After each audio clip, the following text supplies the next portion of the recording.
La Présidente.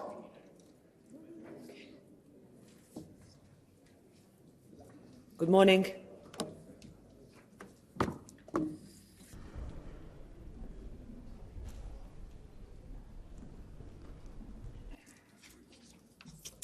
Good morning, everyone. We meet here today to discuss Hamas's terror attack in Israel and the humanitarian crisis in Gaza, as EU leaders met yesterday in an extraordinary European Council meeting. The Al-Ahli Arabi Baptist Hospital in Gaza was bombed and hundreds of innocent lives were lost. The devastation of the hospital is horrific and unjustifiable, and we must ensure we continue to shed light on what happened. As the tragedy in the Middle East continues to unfold, it is once again the innocent who are forced to pay the price. We must remain clear that protecting civilian lives must keep being a priority. We cannot lose sight of the humanitarian consequences. This has always been our core message. So this House remembers the victims as we keep pushing for a way forward in the region. I will now give the floor to Minister Alvarez for the Council, after which I will give the floor to the High Representative and then the President of the Commission. Minister, the floor is yours. Estimada Presidenta del Parlamento Europeo. President of the European Parliament, President of the Commission, High Representative, ladies and gentlemen. This morning we woke up to the news of the atrocious attack on the Al-Ahli hospital, which has caused hundreds of Palestinian victims. Hospitals and civilians cannot be a target. The suffering of the civilian population of Gaza needs to end. We also are deeply moved, shocked by the terrible terrorist attack that Israel suffered on the 7th of October, which caused over 2,000 dead and 200 hostages, and we call for the immediate and unconditional release of those hostages.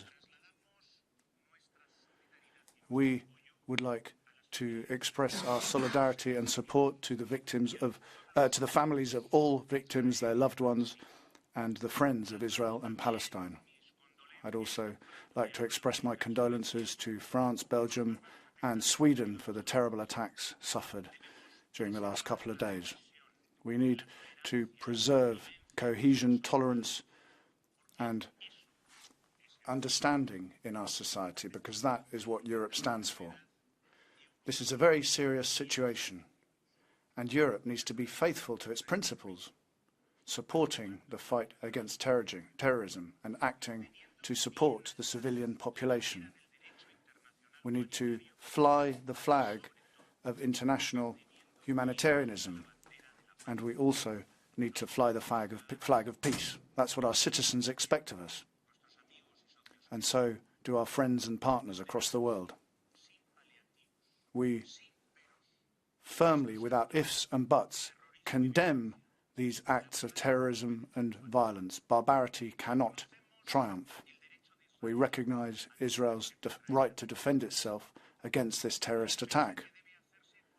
This defense needs to take place with the most scrupulous respect for international humanitarian law. The civilian population cannot be a victim. We need to allow humanitarian access to Gaza. We need to ensure basic supplies for the population: water, electricity, food, medicines. We need at all costs to avoid escalation in the humanitarian crisis in Gaza. Our friends and partners across the world expect the voice and actions of Europe to be raised and for us to act in accordance with that desire. We cannot allow the forced displacement of hundreds of thousands of people. We must at all times distinguish between terrorist objectives and the civilian population. Assistance and cooperation from Europe to the Palestinian National Authority and the people of Palestine shouldn't be interrupted. In fact, it should be boosted. And therefore, the Commission announcement of the tripling of humanitarian assistance is very important. That's what our citizens expect, and that's what our partners across the world expect. With that goal, Spanish assistance will be further providing a further 4 million euros to Palestine by the end of the year, added to the 21 million already provided. Humanitarian principles need to be emphasized clearly in the same way as we affirm and continue to affirm our condemnation of terrorism and Israel's rights to defend itself against terrorism, because that is precisely what distinguishes nations that love peace from terrorists. We need to differentiate between Hamas and the Palestinian people and the Palestinian National Authority. We shouldn't confuse Hamas with the legitimate leadership of the Palestinians. The Palestinian Authority has for a long time been Europe's partner for peace. Hamas does not represent the Palestinian people. During these terrible moments, we must at all costs avoid the regional extension of the conflict. Europe and Spain are committed to peace and stability in the region. Our number one goal needs to be maintaining peace and stability in the West Bank and in Lebanon. The situation in Lebanon is of particular concern. This is a fragile country. The UN force, commanded by the Spanish General Lazaro, is doing extraordinary work in very difficult circumstances to comply with its mandate and maintain stability in the region. Europe needs to stand shoulder to shoulder with Lebanon, basing ourselves on an agenda of peace and stability. We need a vision of Lebanon as a state, which is the necessary condition for the people there to be able to face the challenges that they have. We cannot allow anyone to make use of this tragedy for their own ends. But we also today need to start thinking about the day when this latest spiral of violence ends. We need to put an end to this tragedy which has taken place too many times. We need to find a solution for once and for all, the two-state solution, Israel and Palestine, living in peace and security, one next to the other. And this requires a definitive agreement in line with agreements that have already been signed and parameters agreed during the conference in Madrid. Once we overcome this crisis, we need to move forward with this agenda urgently. Emotions are running high, and sometimes these emotions are contradictory, and it's precisely because of that that we need to be particularly responsible and particularly careful with regard to what we say and how we say it, when we say it too. Europe firmly condemns terrorism and violence, and we'd like to express our solidarity with the victims without distinguishing between their religion and nationality. Europe is mobilizing to promote firm humanitarian action based in the universal values of humanity. Europe needs to act together to demand that this tragedy is not repeated, and this will only be possible if we can offer the Palestinian people and also the people of Israel a perspective based on a credible and definitive peace. And this requires a two-state solution, the Israeli state and the Palestinian state living together in peace and security. That's what the peoples of the region and the world have wanted for decades. I firmly believe that. Our friends in the region and our citizens expect clarity and firmness from the European Union, a firm commitment against terrorism, against violence, a firm commitment to peace, to justice, to humanity. And we need to come together with all parties and with our Arab and international partners to ensure that this genuinely is the last time. Thank you. Thank you very much, Minister. I give the floor now to the High Representative for Foreign Affairs, Josep Borrell. Isabel, you have the floor.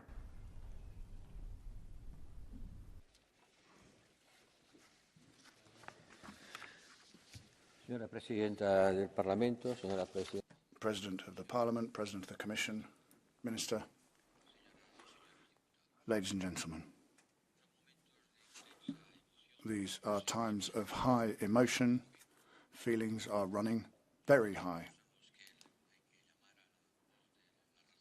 We need to call to the voice of reason here. We need to move past the emotions that are caused by the tragic events that we've been seeing.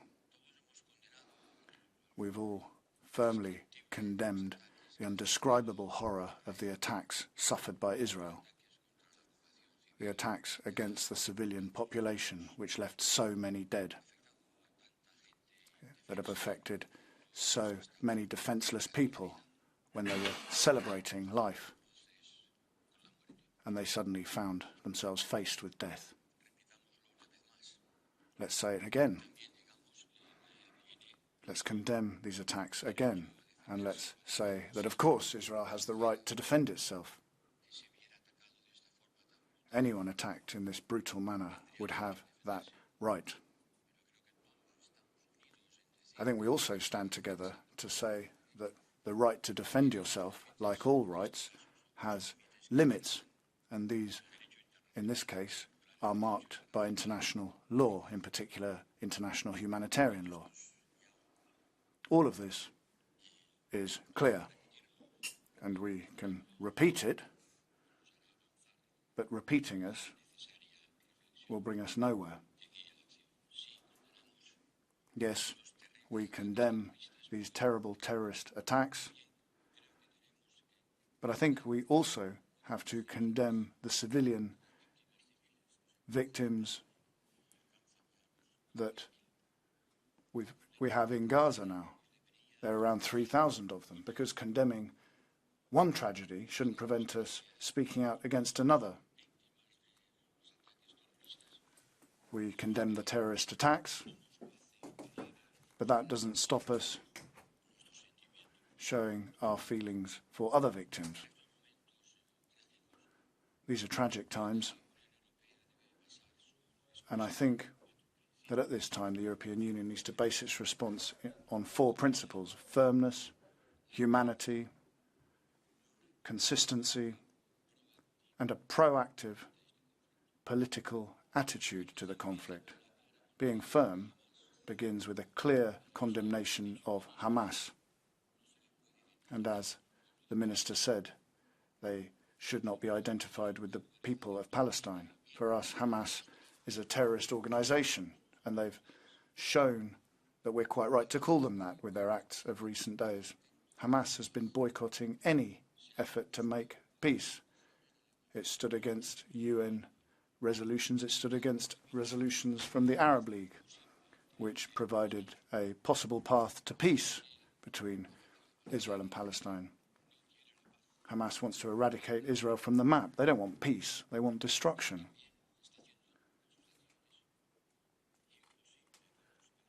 But it's becoming impossible for the Palestinians to achieve a fair peace. They're also the victims of Hamas. But we can't make the Palestinian people and the inhabitants of Gaza can't be made responsible for the terrorist actions of Hamas. Being firm also means calling for the release of the hostages, and this links in with our second principle for action, which is humanity. Wars also have rules. Wars are terrible things. And what we've seen, this bomb explosion in the hospital, which we don't yet know to whom it should be attributed, is another terrible manifestation of what goes on. But war has to be carried out in line with international rules, and we've said it in other contexts. Cutting water supplies and food off from civilian populations isn't in line with the rules of war. There's no water coming into Gaza now. Over 3,000 dead. over a quarter of them children. We cannot make the people of Gaza responsible for the terrible actions of Hamas. The third principle, political coherence. And I think it's fair to say that all of us agree on what I've just said. We reject Hamas, and we want to see international humanitarian law respected by all sides. We want to see attacks against defenseless civilians end, regardless of where they are. And we need to ensure that the actions of member states are in line with the common action of the European Union, and we need to ensure that EU policies are in line with what we want to see. And this raises the issue of assistance to the Palestinian Authority and the issue of humanitarian assistance to the victims in Gaza, and the decision of the President of the Commission to multiply our humanitarian aid by 3 is a good example of this political coherence. Unfortunately, obviously, humanitarian assistance needs to get into Gaza, and it can't at the moment because all ways in are closed. The Egyptian foreign minister has asked again and again for the bombardments against infrastructure to stop so that humanitarian aid could go into Gaza.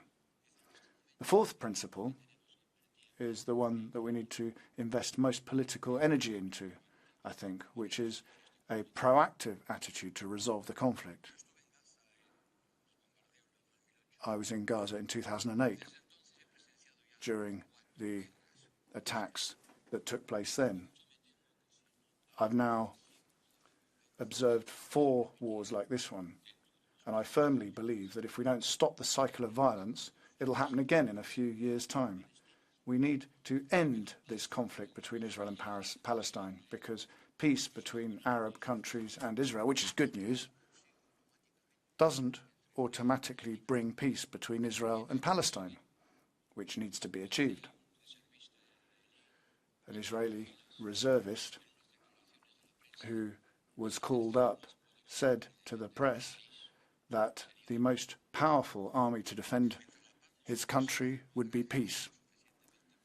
While there's no peace, there'll be no army that's powerful enough to guarantee Israel's peace.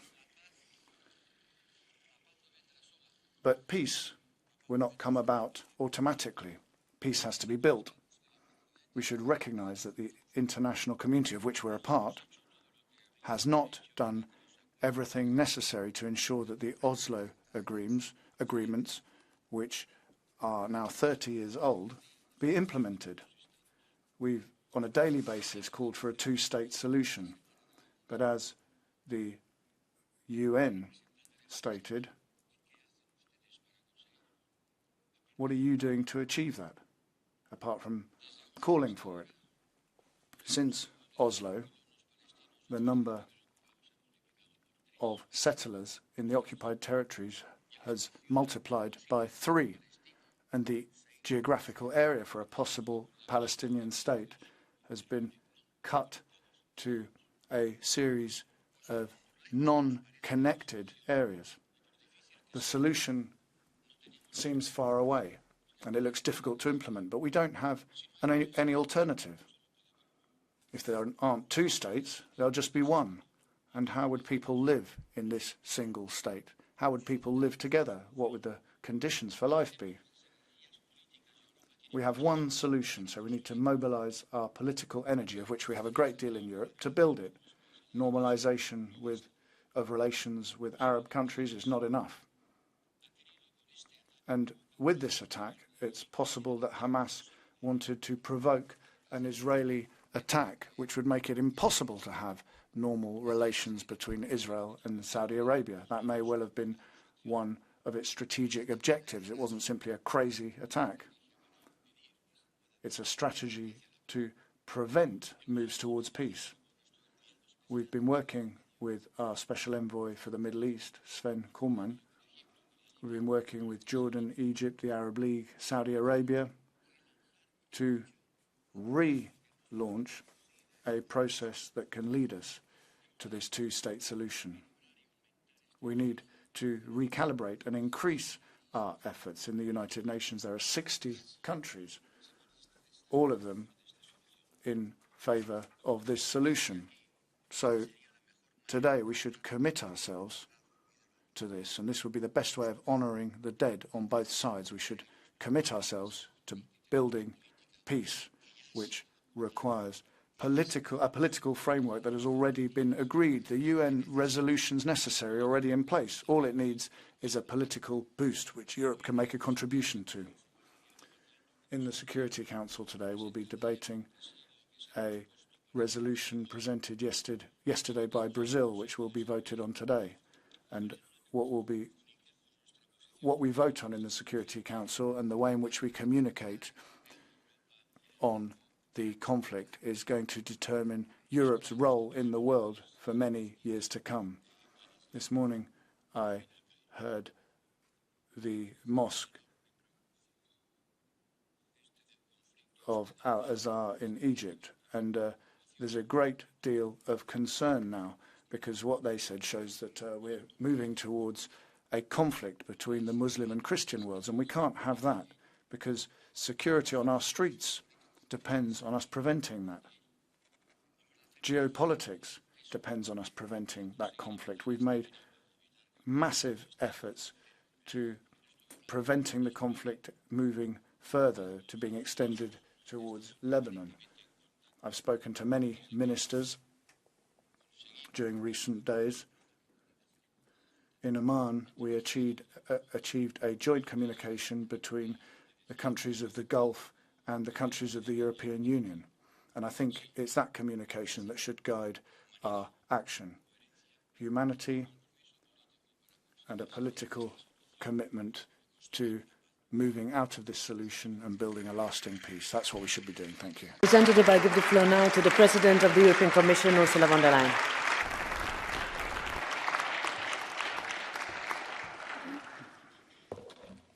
Madam President, dear Roberta, High Representative Josep, Minister Alvarez, Hamas terror has plunged Israel and Palestine into a new spiral of violence. Last night, a senseless tragedy has shocked us all. A hospital in Gaza, sheltering hundreds of wounded people, was turned into a hell of fire. The scenes from Al-Ali Hospital are horrifying and distressing. There is no excuse for hitting a hospital full of civilians. All facts need to be established, and those responsible must be held accountable. In this tragic hour, we must all redouble our efforts to protect civilians from the fury of this war.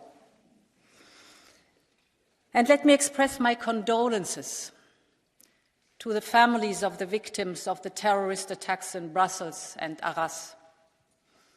Tragically, we see that terror is resurfacing again.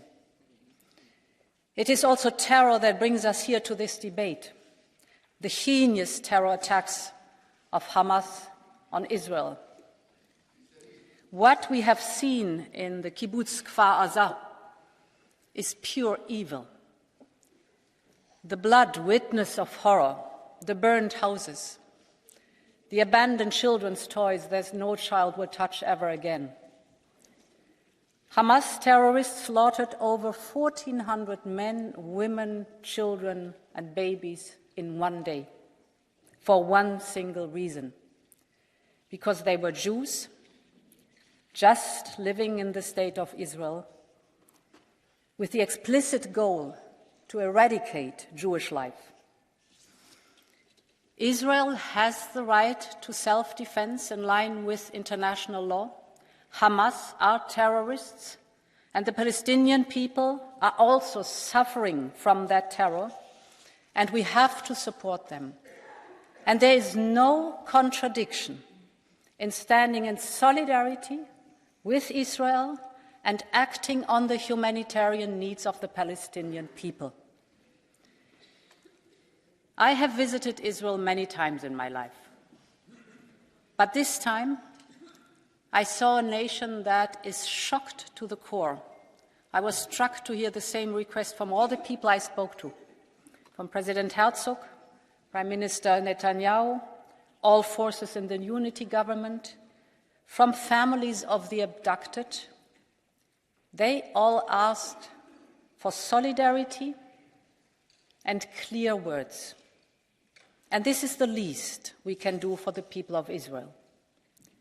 This horror calls for a united response from us as human beings, as defenders of a free world, as Europeans where hate, terror, and racism have no place.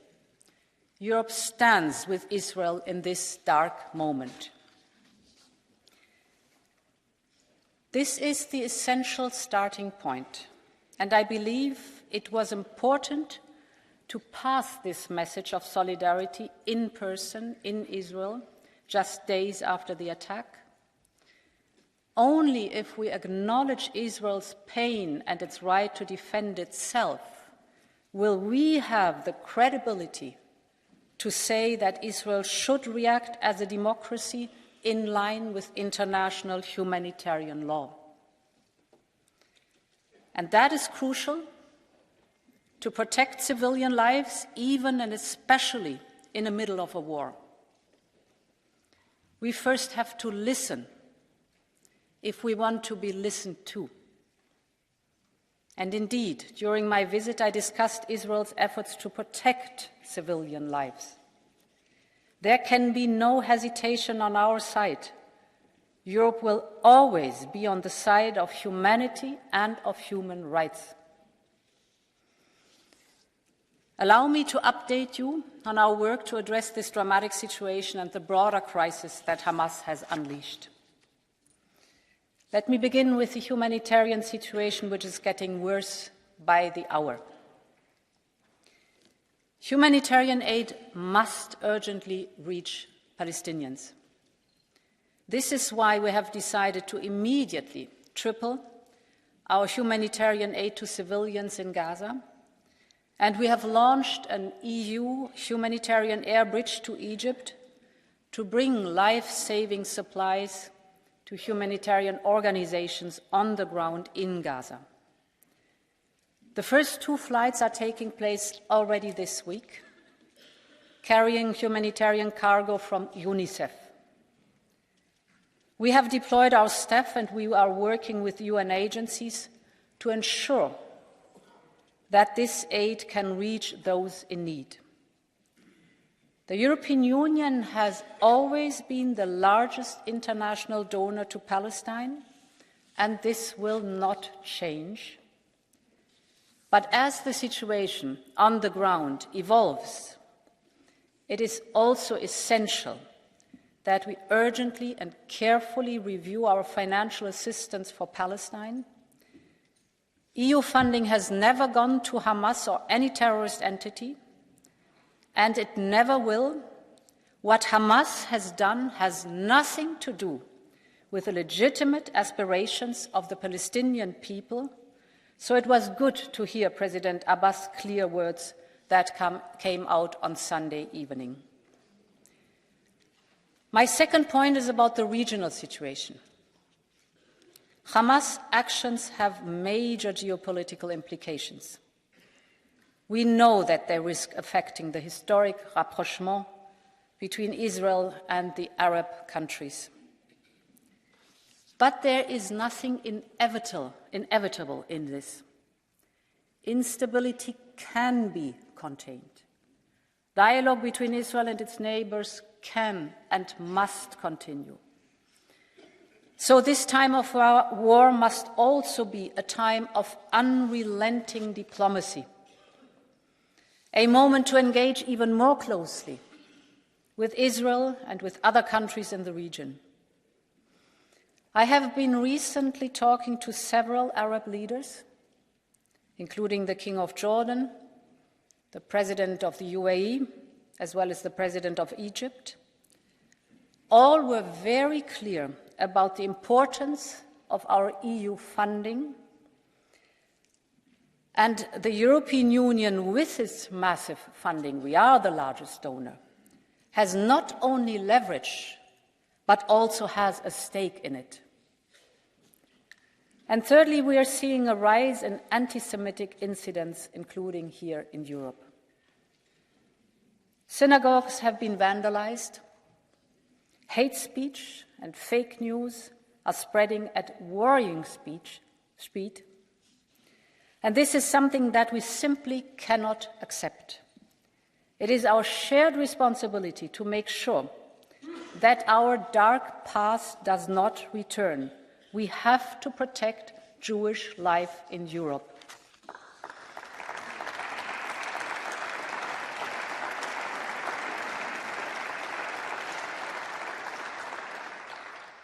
In these years, we have put the fight against anti-Semitism and all hate crimes at the heart of our action. Thanks to our collective work on the Digital Services Act, we now have laws to take down illegal content online and contain the spread of disinformation. And we are now using them for the first time ever. We have already launched an investigation in relation to X, formerly known as Twitter. They must comply with the obligation to counter the spread of terrorist propaganda and hate speech. Because in Europe, there is no place and zero tolerance for hate, whether online or in our streets.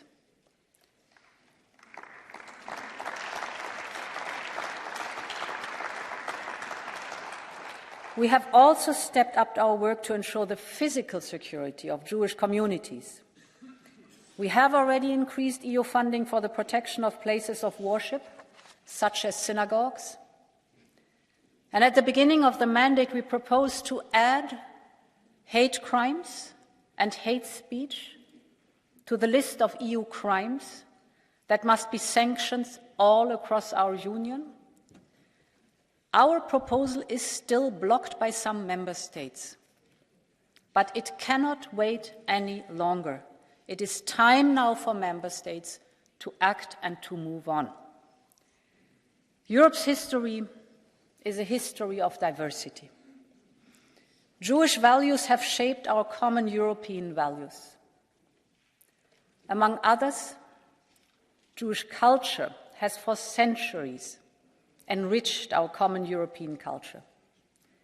And this must continue to be the case.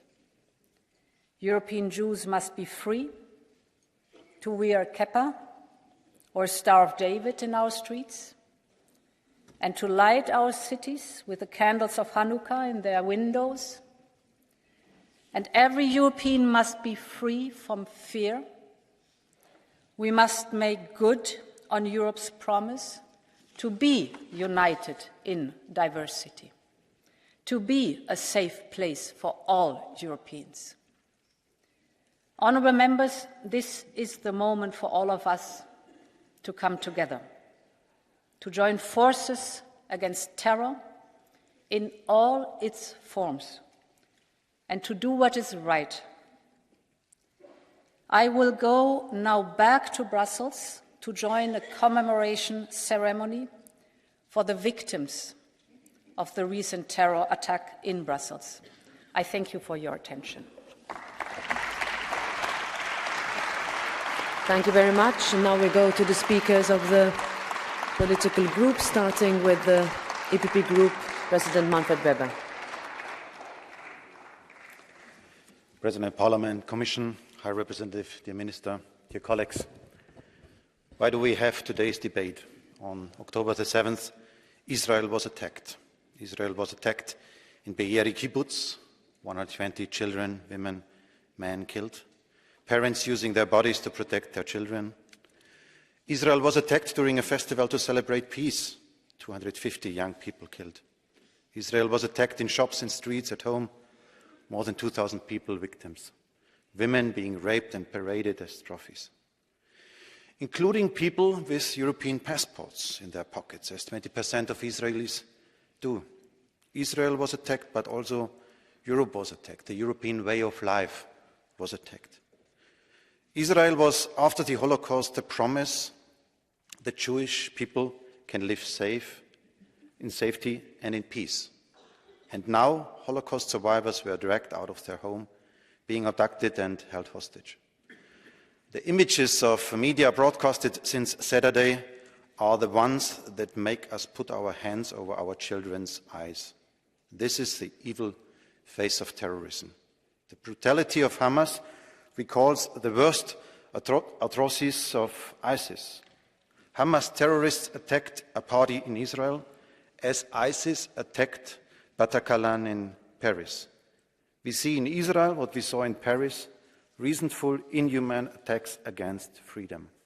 And terrorists spread like a virus. In France, now a teacher killed. In Belgium, 2 Swedish citizens killed. The virus of terrorism is also back in Europe. And it's a moment where we are tested. And I tell you, these terrorists made the same fatal mistake like all terrorists do. They underestimate the power of democracy and the will to defend freedom. Colleagues, these are days of mourn for the victims and hope for those still in the hand of Hamas. But these must also be days of firm determination. We must be crystal clear. We stand with Israel, no hesitation, no excuses, no buts. In such a critical moment, in such a critical situation, Europe has to stand together. And that's why I thank Ursula von der Leyen for her trip of last Friday to Israel. I have to be honest, I was a little bit surprised that it took 10 days for the European Council to have an online meeting. 10 days in such a moment. And dear High Representative, dear Joseph, I respect you personally very much, you know this. But in a moment when our neighborhood is on fire and we know about the geopolitical importance of the region, Blinken is traveling to Egypt and Israel, and our High Representative is traveling to China in such a moment. And I was told that in the last 4 years you never went to Israel to do talks there and try to establish a peace process in a solid way. So that's why it's in a way a lesson learned that we have to come together and define a common European approach. For us as EPP, some points are key. First, we are on the side of Israel. Second, we are fighting against Hamas, against terrorism, not against the Palestinian people. Third, we are ready to support with humanitarian aid and even with additional money, as Ursula von der Leyen proposed it. We care about every victim in this tragic conflict. Fourth, not any cent of EU money must end up in the pockets of Hamas or any other terrorist group. Fifth, whoever supports the terror of Hamas and Hezbollah is Europe's enemy. We have to rethink also our policy towards Iran. Sixth, it is unbelievable what happened on social media during the last days. Hamas propaganda glorifying terror without limits. The killer of Brussels was online explaining why he was killing innocent people. Our youth listening online to these kind of things. This must stop. This must stop immediately. Zuckerberg and Musk must finally stop being the megaphone of hate messages. And the seventh point, we Europe, we must activate now our tightest screening mechanisms to make sure that no terrorists enters Europe through migrant routes. Dear colleagues, it's a moment where we are tested. We have to be together. I thank also Roberta Metsola for her trip to Israel. Our position is crystal clear. We stand by Israel's promise for freedom, peace and democracy. Thank you, Mr. Weber. Now, for the S&D Group, I invite the President Irache Garcia Perez to take the floor.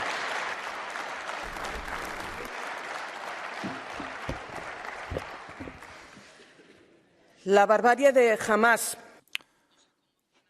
The barbarity of Hamas deeply moved us. No cause can justify the murder of innocent people. We feel the immense pain of the Israeli people and the terrible suffering expressed by the families of the hostage who are here in the hemicycle today.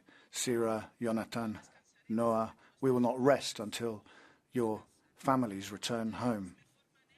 And we have no better way of helping Israel than saying that we will not rest in our search for peace. And we'll also have to look into the massacre in the hospital yesterday in Gaza with over 500 Palestinians, men, women and children, murdered. Mrs. von der Leyen, as well as showing our union's solidarity with the Israeli people, which of course we have to do, and you did that, we should remind Mr. Netanyahu that crimes cannot be fought with other crimes. The worst thing was the language of his defense minister when he called the inhabitants of Gaza human animals. Now, I would say to Mr. Netanyahu that his ultimatum for 1 million Gazans to leave their homes in just a few hours was totally unacceptable. Did you, Mrs. von der Leyen, remind him that there'll only be a long-term peace when the inhabitants of Gaza and the Palestinians have hope? Ladies and gentlemen, millions of people are in danger, and the European Union cannot continue to commit errors such as suspending all aid to Palestinians as proposed by Commissioner Várhelyi. We have an obligation to call for international mediation, to call for a ceasefire, free the Israeli hostages, and also open up a humanitarian corridor to Egypt. It's not time for ideological battles or to apply double standards. Israel has the full right to fight Hamas and to respond to the terrible attack of the 7th of October, but it has an obligation to respect international law. And the murder of civilians in Gaza, cutting water, food, medicines, and also the ultimatum which displaced the population are violations of international humanitarian law. Ladies and gentlemen, following the centuries-long persecution of the Jewish people and the murder of 6 million Jews by Nazi cruelty, the Jewish people achieved their dream, their own state. The Palestinian people also have a right to achieve their dream, the right to their own state, a Palestinian state that can live in peace with the state of Israel, because peace is always possible. And if possible, a peace were possible after millennia of war in Europe, it can and must be possible in the Middle East too. And the responsibility of the European Union as a power that exports peace is to act together to contribute to a peaceful and fair solution. Although that may seem impossible now, we need to build a free Middle East without hate, a Middle East where walls are taken down and where weapons fall silent. We need schools, hospitals, housing, all these things, a Middle East that we can call home for its citizens. It's been 30 years since the Oslo agreements were signed, and at this time it's important to recall that the only path to peace was shown us by Yitzhak Rabin, a Labour Prime Minister. He sacrificed his life for peace, and today his words need to guide us, moving forward in the peace, with the peace process as if there were no terrorism, and fight terrorism as if there were no conversations on peace. Thank you.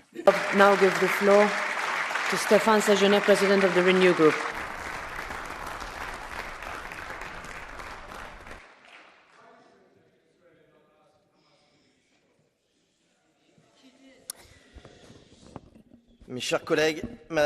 Dear colleagues, President, the suffering in the world has settled our continent once again. The absolute barbarity of the atrocities by Hamas against Israeli civilians have shocked us. Terrorism has hit us once again, and we stand with the Israeli people just as they have stood with us through terrorism. I want to say as firmly as possible on behalf of my group, there is no doubt whatsoever about the qualification of the crimes and designation of Hamas as a terrorist organization where our Jewish families are threatened in our homes. And it is our moral duty to say, and we need, if there is ambiguity, then there will be responsibility for that. as you have said, it is important to look at how this affects our society. There is a temptation at the extremes.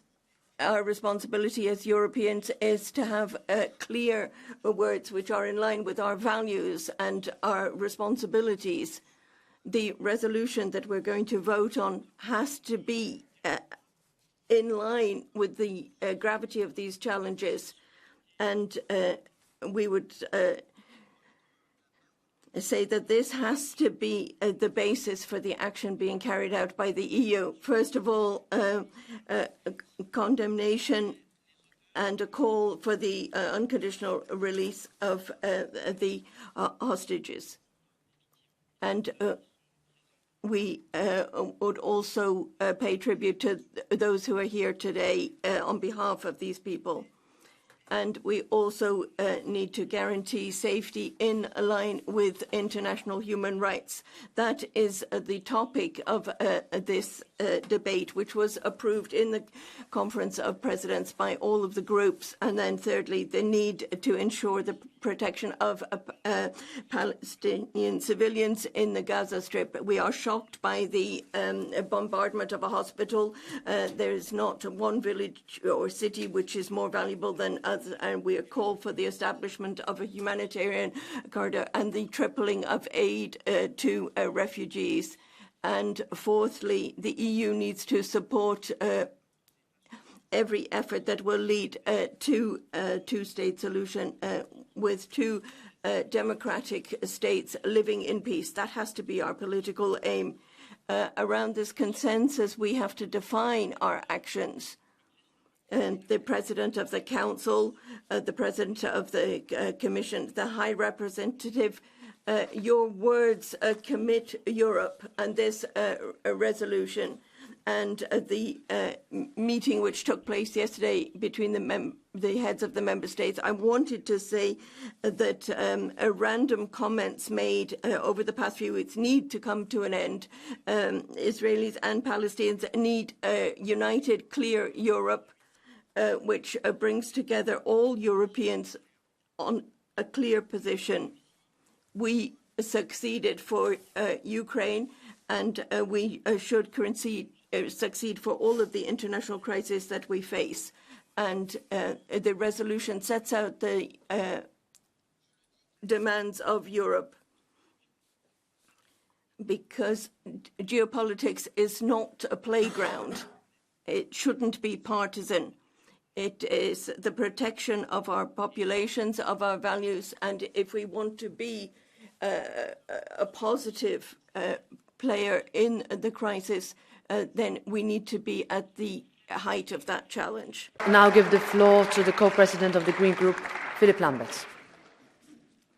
Nothing, absolutely nothing, can justify the barbaric acts committed by Hamas. Deliberately killing civilians, taking children, women and men hostage. What this terrorist organization committed are crimes against humanity, in line with its chief goal, the obliteration of Israel.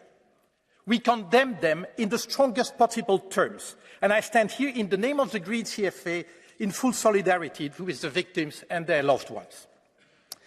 As well put by US author Frank Herbert, atrocity has no excuses, no mitigating argument.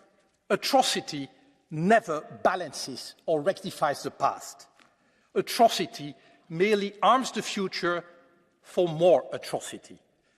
Yes, Israel has the right and duty to defend its citizens in full compliance with international humanitarian law.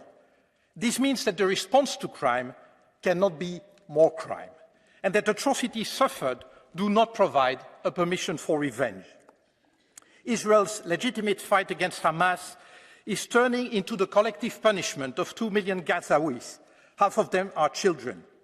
Trapped under an illegal siege, they are either forced into an impossible relocation or risk being killed by Sahal's attacks, as more than 3,000 were already. No less than Israeli victims, Palestinian victims, deserve our full solidarity. Dear colleagues, the world is staring into the abyss. The European Union must stand united in calling for an immediate ceasefire so as to allow the creation of humanitarian corridors and the safe return and unconditional return of hostages. We must be unanimous in our efforts to demand the respect of international humanitarian law by all actors. We must collectively step up our efforts to relaunch a political process that will make a two-state solution viable. There's no other choice.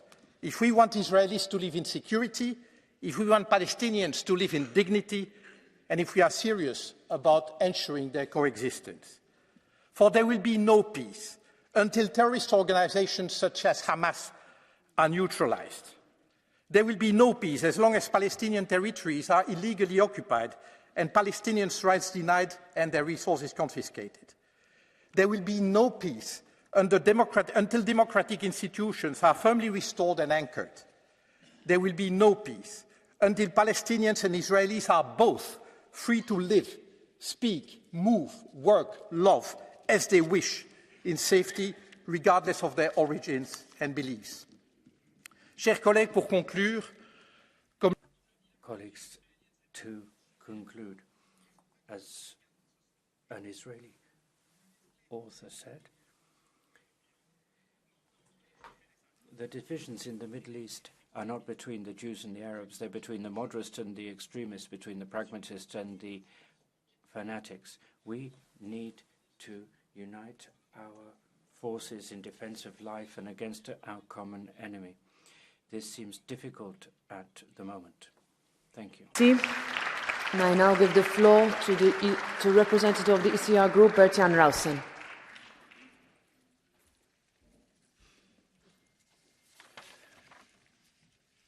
Mevrouw de voorzitter. President, Commissioner, Minister, colleagues, the horrific actions of Hamas have shocked us deeply. They forced us once again to look at the harsh truth. Israel faces a terrorist organization which respects no one and nothing.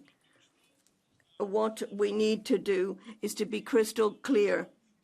We need to provide unconditional support to Israel in her fight against Hamas. But we must also look to ourselves.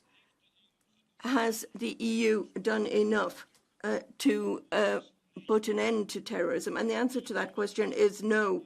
We transferred millions to the Palestinian Authority, while this authority facilitates terrorism by paying handsome salaries to family members of terrorists who have been killed, for instance. And what are we to make of water pipes paid for by EU funds, which are then used to make bombs? This is why I appeal to you, support our amendment to ensure that any of the subsidies which are paid are tied to very clear conditions. Of course, help is needed, but Hamas aggression cannot happen without consequences. I give the floor to Jordan Bardella for the ID group.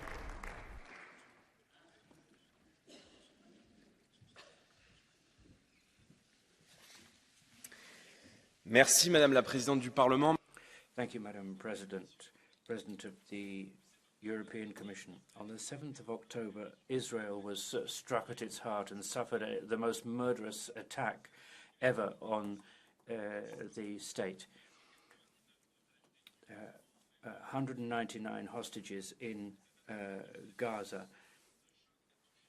This shocking attack has horrified our societies, and it shows that we must not drop our guard before the threat of terrorism and Islamism. We must not yield to 21st century totalitarianism. And yet Hamas's ideology is already present in our societies. This is not so much a clash of civilizations as a barbaric attack on civilization. Israel will demonstrate to the world its ability to react, and its reaction must be targeted, must respect international law. There will never be impunity for such barbaric action. Co-President of Left Group, Man Aubrey.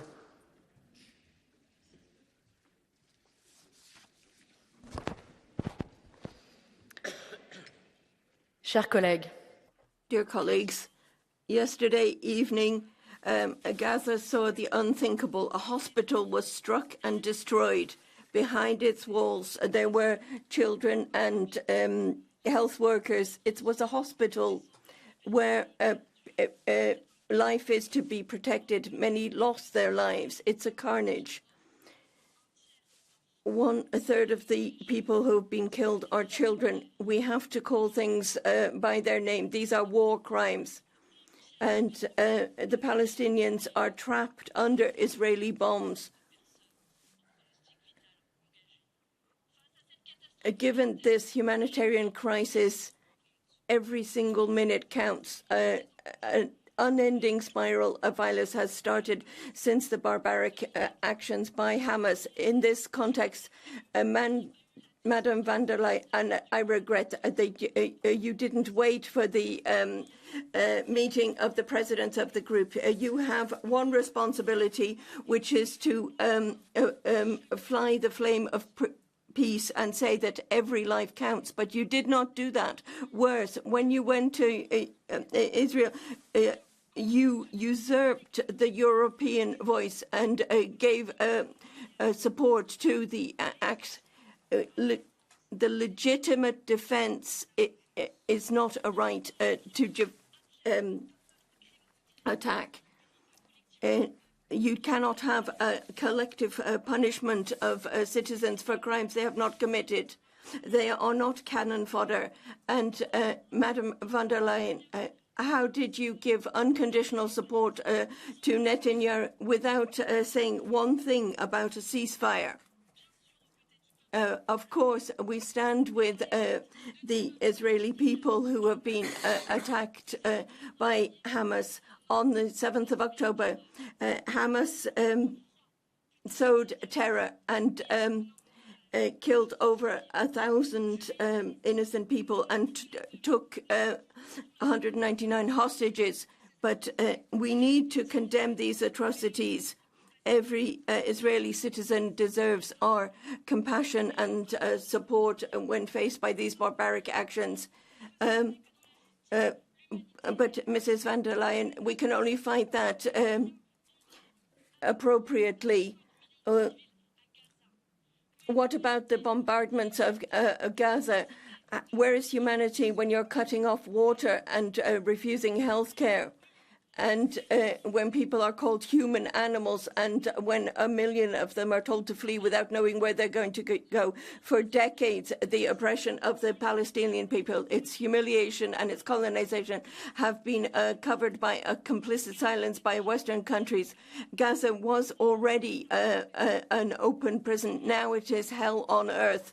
And if nothing is done, soon it will be a cemetery. Mrs. van der Leyen, when the situation is so difficult, you need to confirm today, as the UN Secretary General Antonio Guterres did this morning, the only valid objective is a ceasefire. So we call for the immediate release of the hostages and the opening of humanitarian corridors, and certainly not the ending of aid to Palestinians, as your commissioners propose.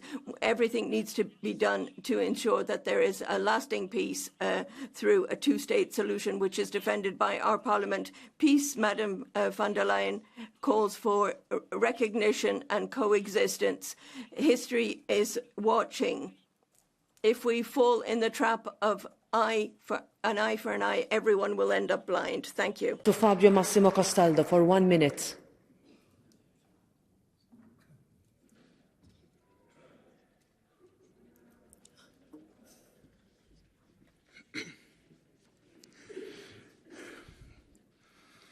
Grazie, Presidente. Thank you, President. Colleagues, the terrible images of the barbaric terrorist attack committed by Hamas on innocent people will remain before our eyes forever. Israel has the clear right to defend itself, but it also has a clear duty as a democratic state to fully respect international law. In order to defeat Hamas terrorists, it's not necessary to carpet bomb the Gaza Strip to enable civilians to be evacuated. It's not enough to send down flyers from planes. You can't bomb the entire Palestinian people in order to do away with Hamas. They are the hostages of Hamas, and as always, it's innocent people who are paying the price for this war. Over a third of those killed in Gaza are children, innocent children, like the innocent children of Israel, who were murdered by Hamas.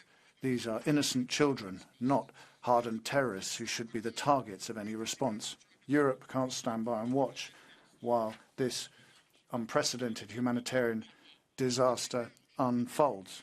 We need to ensure that humanitarian aid can enter Gaza. We need to ensure that civilians are looked after.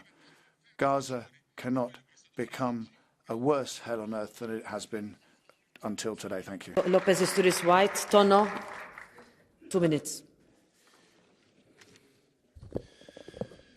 Thank you very much, dear President of the Commission, for your leadership. Once again, like during the COVID, like during the war in Ukraine, again, you have spoken for all of us. Not like others, that they are here only for political gain or for sectarism. You are representing the true heart of this European Union. Hoy tenemos ante nosotros una responsabilidad. Well, today we have a historic responsibility. Now, this is what's going to happen tomorrow. Tomorrow, the Parliament will have to decide whether or not it condemns terrorism. We're going to hear a lot of speeches today, all different points of view, whatever. Tomorrow, however, when we vote, we will see who stands against terrorism and who doesn't. That is the single criterion, quite apart from ideologies. Fighting terrorism, it requires no half measures. Unfortunately, we learned that in Spain.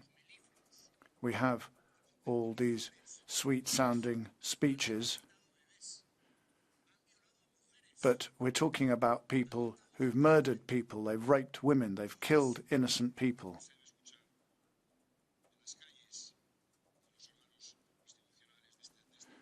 We shouldn't be hearing what we hear in the streets, in the corridors of the European Parliament. Now, almost on the anniversary of the Yom Kippur War, Israel has once again been attacked in a cowardly and brutal manner.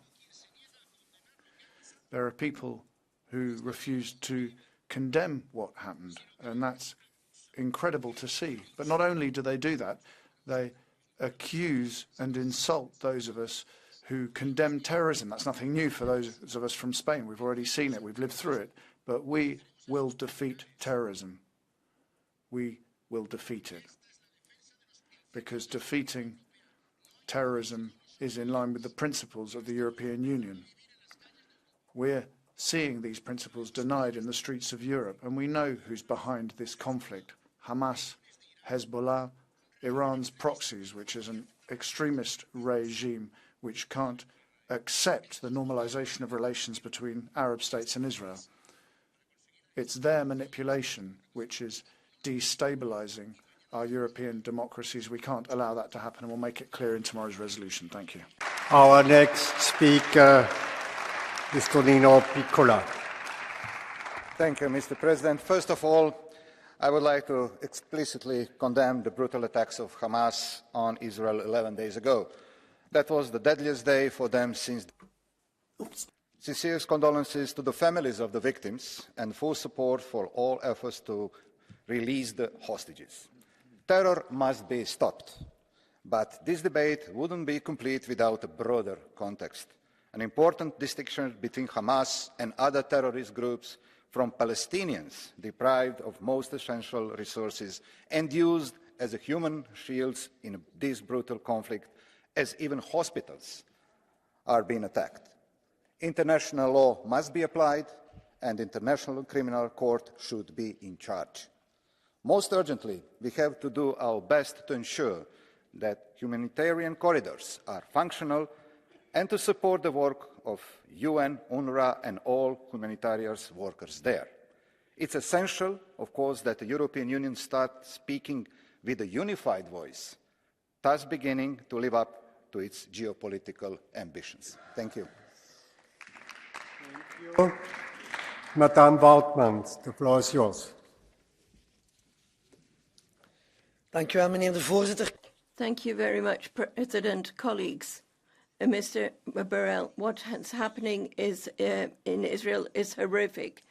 Hundreds of dead in kibbutzes, and what happened yesterday is an attack on a hospital where healthcare workers, doctors, children are, and the death of Dominique Bernard in hate, and then the death of two football supporters from Sweden in my own city, Brussels. Full support for Israel and stop Israel.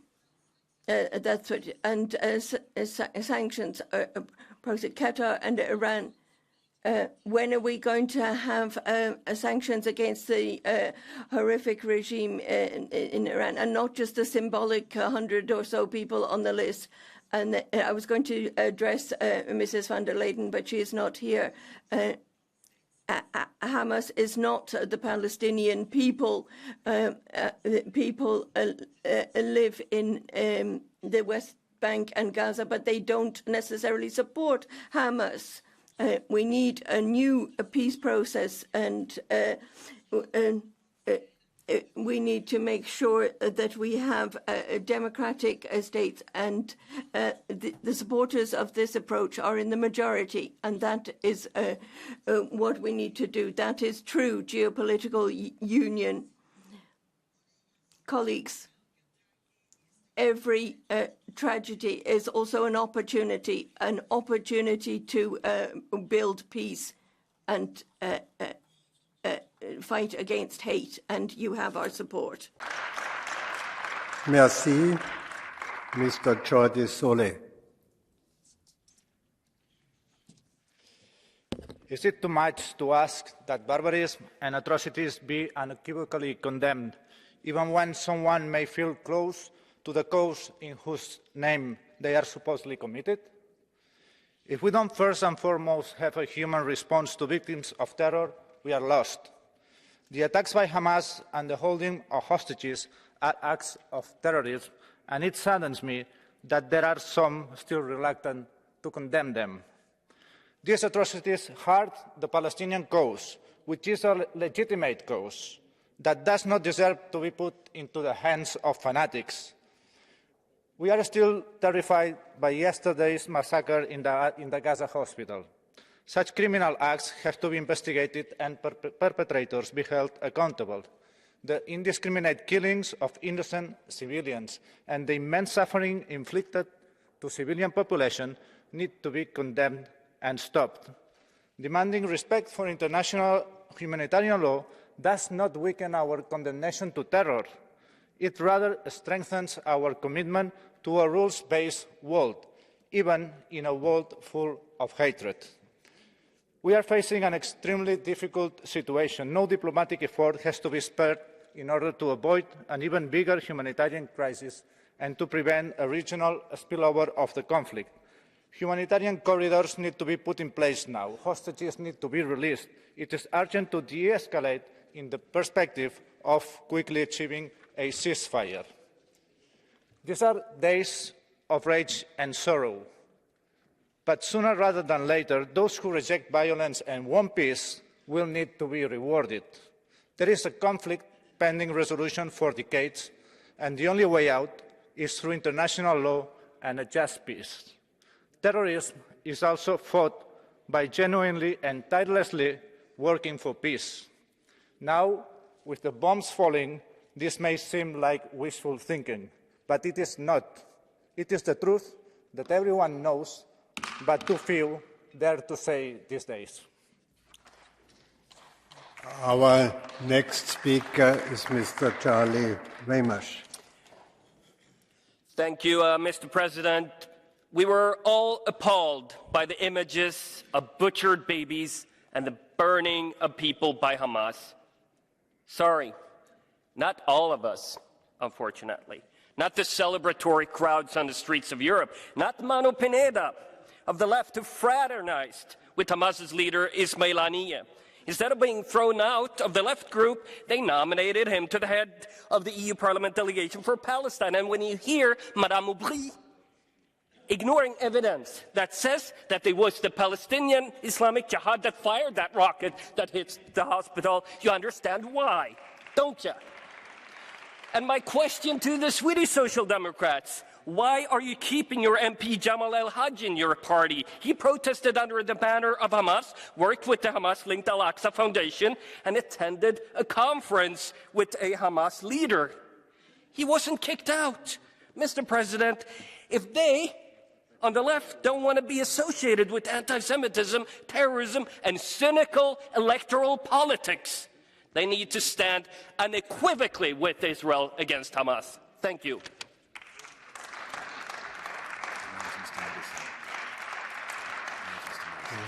Yes. Mr. Madison Yack, the floor is yours. Thanks so much, dear President, dear Minister, dear Mr. Borrell. First of all, I think there is no possible way to justify this kind of barbaric terrorist attacks against the state of Israel. And anyone who tries to justify that are not better at all than those terrorists. It is not possible to justify. The second question, also from my side, is, in the last 4 years, Mr. Borrell has been in several states in a neighborhood in the Middle East, but you have been not at once in Israel, while at least 20% of the Jewish people in Israel has also the EU passport. Why is it like that? The third question was for Mrs. von der Leyen, but of course I understand that she has no time to stay here to listen to debates and also the political members from the different countries, but Hamas has officially called for jihad all over the world and in Europe. And the result was also on Monday evening, 2 days ago, when one illegal terrorist migrant killed 2 Swedish football fans. And this person was for years illegal in Europe. The Belgian police knew that he is in Belgium. Now is the question, how many hundreds or thousands illegal persons we have in Europe who has no right to stay here, who has no asylum, no legal base, but they're still staying here, traveling around Europe, and they are a potential threat to our security and safety. What is the number? Do you know the number at least? We have to know, and if you don't know, you haven't done your work. And just for the last point, this war is a piece of the huge puzzle where the cruel side is Iran, Hamas, Russia and China, and we have to fight with that, and we have to understand what is the real enemy. Thank you. Thank you, dear colleagues. I must look now to the speaking time. Please accept it, because we have 35 speakers in this very important debate, and it's a question of fairness of the individual speakers to accept their own speaking time. Our next speaker is Mr. Manu Pineda. Sí, Presidente, por favor, antes de... President, but I do want to make a point of order before my time starts. I don't know why we've been told that we can wear cultural and religious symbols, and I was not allowed to come out with the Palestinian scarf. It's not a flag. I was asked not to wear the Palestinian headscarf, though. I don't think there's any rule that prevents that, just as a point of order. Now, moving on to my speech.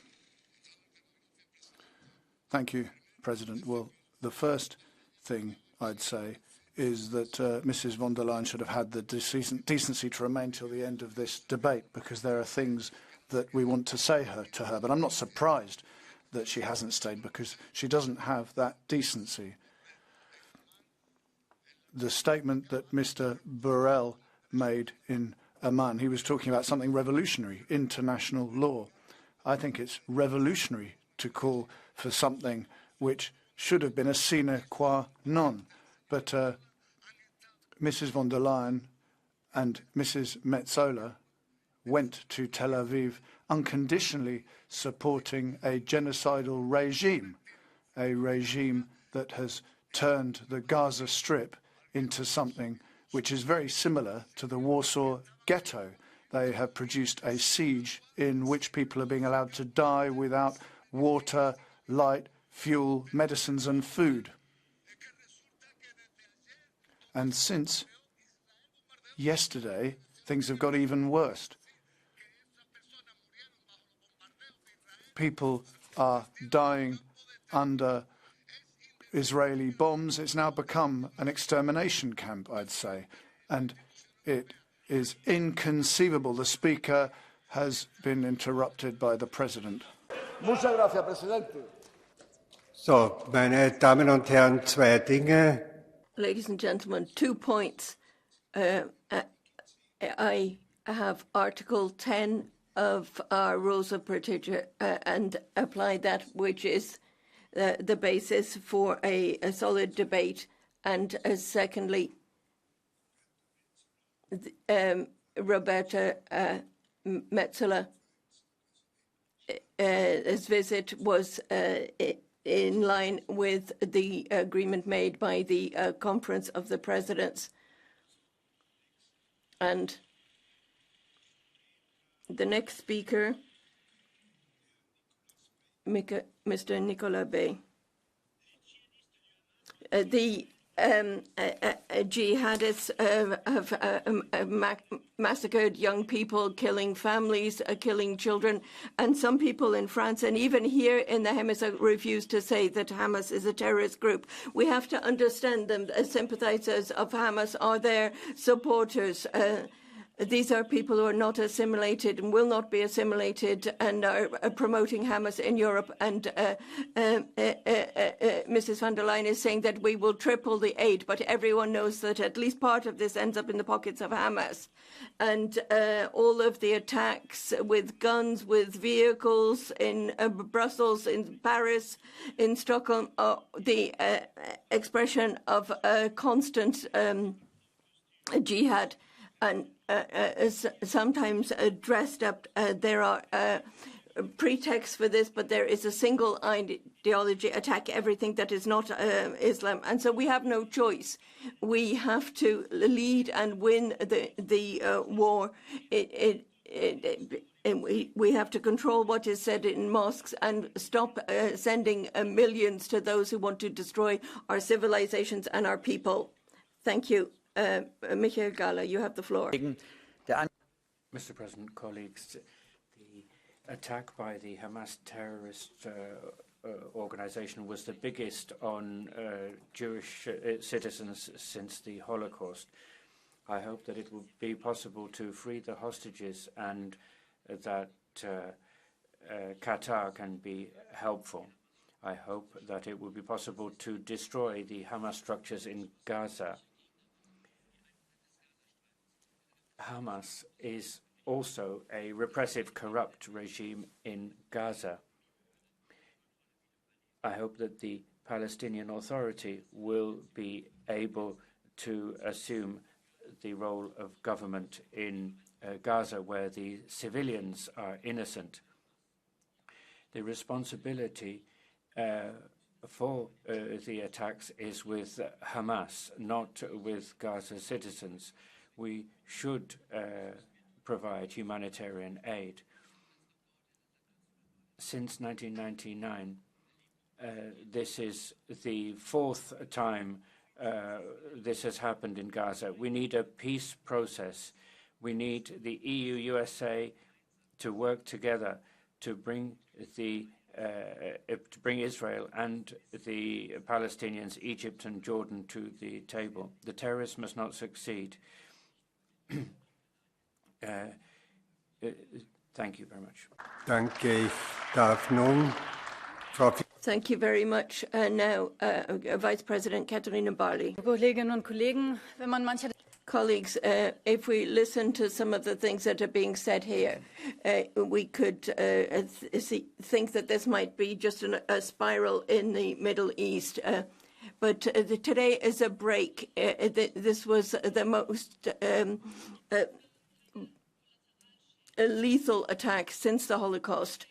And it wasn't an attack on the Israeli state, but it was an attack on children, young people at a musical festival at the only place where Jewish people could feel safe. And Hamas is responsible for that. Apparently, years planned this for years, but at the same time, Hamas is using its own people as a human shield. They're using water pipes that are supposed to be used to provide water for people as bombs. We see that in their videos, and that is not a fight for peace. It is a terror organization that is killing civilians. And I think we need to be careful when we talk about disinformation. And Israel has the right to defend itself, and that has to be in line with international humanitarian law. We need to provide aid, and we need to make sure that Egypt opens the border at Rafah because there are vehicles there. So we're calling for the opening of that border post. Thank you very much. And now, Vice President Nicola Bear. Bilder des Massakers von the images of the massacre, the displays of people murdered who were only murdered because they were Jews or visiting Israel, these images make clear the following quite clearly. It is obvious that the aim of these terror organizations is the destruction of the State of Israel and genocide against Jews. Madame Aubry, anyone who belittles or justifies terror against Israel, against Jews, anyone who practices anti-Semitism or calls for more terror, anyone who does so increases the anti-Semitism and terror also in our societies. We have to stop the support for Hamas. We have to make sure that Europe is not a home for these murderers, and we have to stop this hate and violence. In order to have a peaceful future, we stand alongside Israel. Reinhard Bütikofer. Now let me give the floor to Reinhard Bütikofer. Herr Präsident, liebe Kollegen. President, colleagues, since the end of the Shoah, which is always linked to the name of my country, there have not been more people killed on a single day of Jewish faith than the 7th of October with the barbaric attack by Hamas. In their will to destroy, these terrorists are following on from what the Nazis did, and Israel deserves our full support. Israel is defending itself. It needs to defend itself, and Europe needs to at least understand that. There are many people who are moved by the suffering of Palestinians. Yes, we do need a respecting of international human rights law. We do need humanitarian corridors, but let's not forget we need the step which will ensure that there's no escalation. The unconditional release of the hostages being held by Hamas. And we should be giving a warning to Hezbollah and Iran. The world community will not forget if you keep pouring oil on the fire. The way to peace is long, but it is possible. Thank you very much. And now, Herman Tertsch, you have the floor. Buenos días. Buenos días. Gracias. Good morning. Thank you, President, Minister, High Representative. We have seen the worst killing of Jews since the Holocaust, and this has triggered a war, and some people are now complaining about the effects of that war, and they're blaming the Jews. And they also lie once again here in this chamber. They accuse Israel of things that others have done, which is the case when it comes to the bombing of the hospital, for example. What's happened in Gaza? Well, there's not a single Jew there. There's no settlement. There's no Jewish or Israeli soldiers there. They haven't been there for 20 years. It's the Palestinians who are in charge there.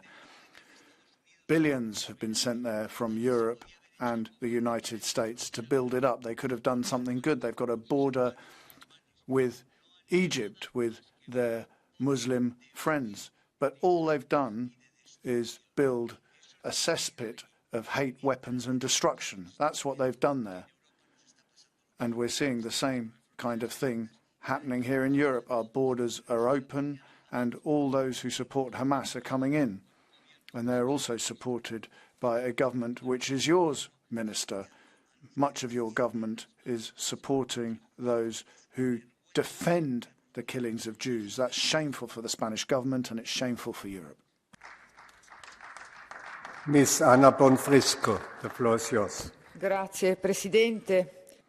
Thank you, President. High Representative Borrell, colleagues. We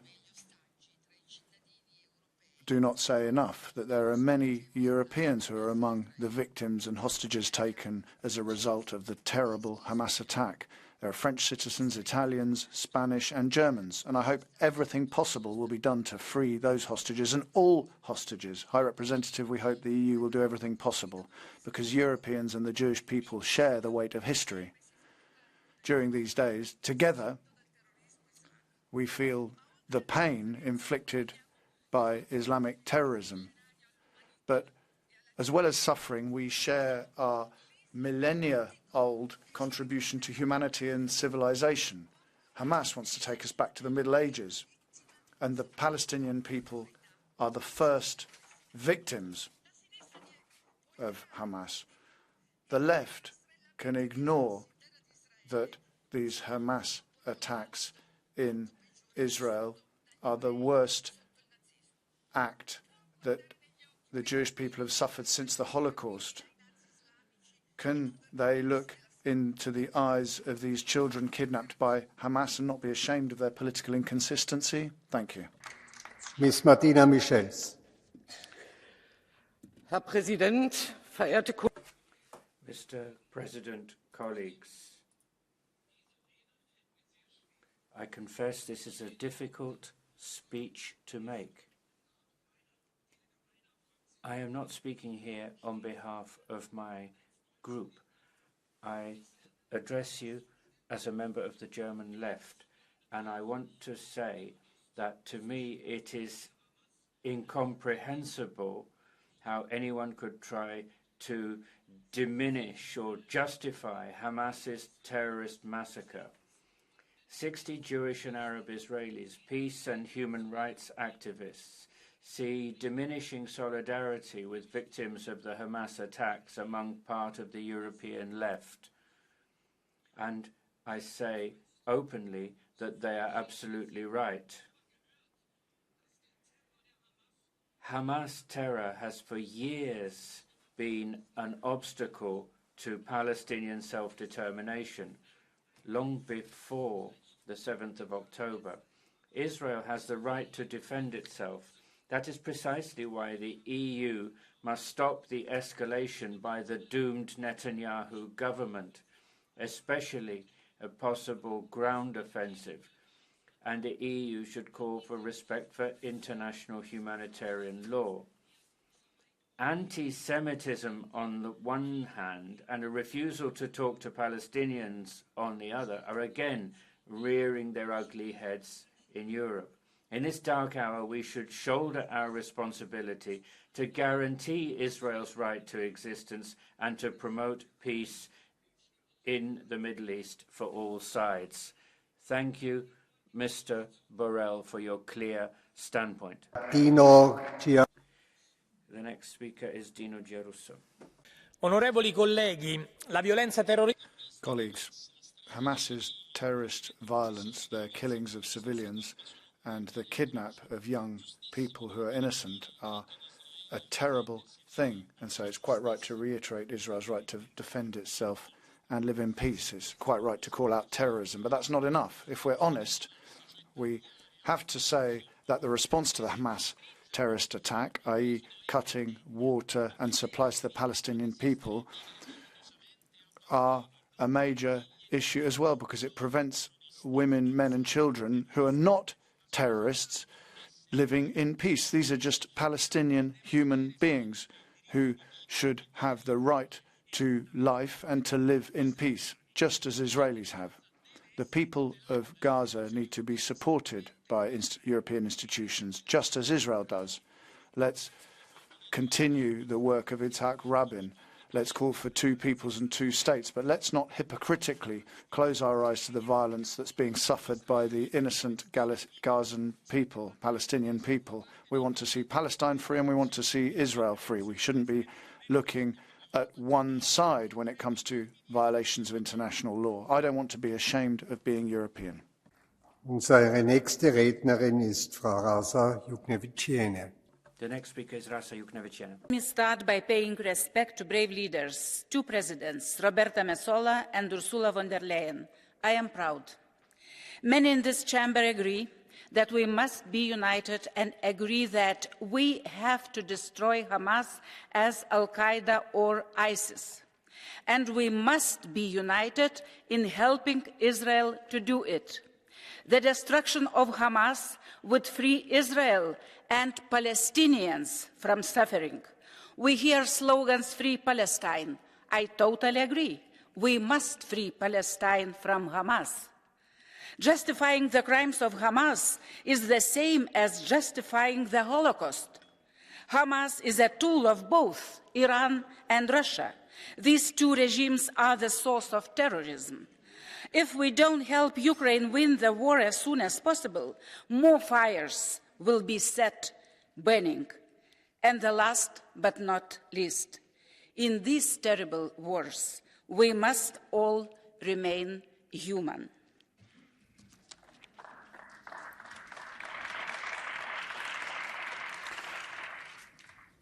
Muito obrigado. Bom dia a todos.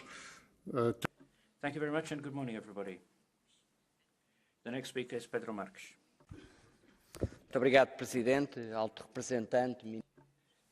Thank you very much, Mr. President, High Representative, Minister, colleagues, guests. Every year, an Israeli family organized a peace festival on the Israel-Gaza border. Peace messages were exchanged across the border. This year, the festival was not organized. The family was murdered during the Hamas attack. We should do our utmost for peace to destroy the capacity of Hamas to conduct terrorism. We should not mix Hamas with the Palestinian people. We have a legal and moral responsibility to protect civilians and create a lasting peace between the two states. We should not continue with decades of fear and destruction. Próximo orador, Bernard Guetta. Thank you. And the next speaker is Mr. Guetta. Je veux croire que nous serons unanimes. I want to hope that we will vote for this resolution unanimously tomorrow. I hope that despite the fact that the text is too long, far too long, because we in fact only have three things to say.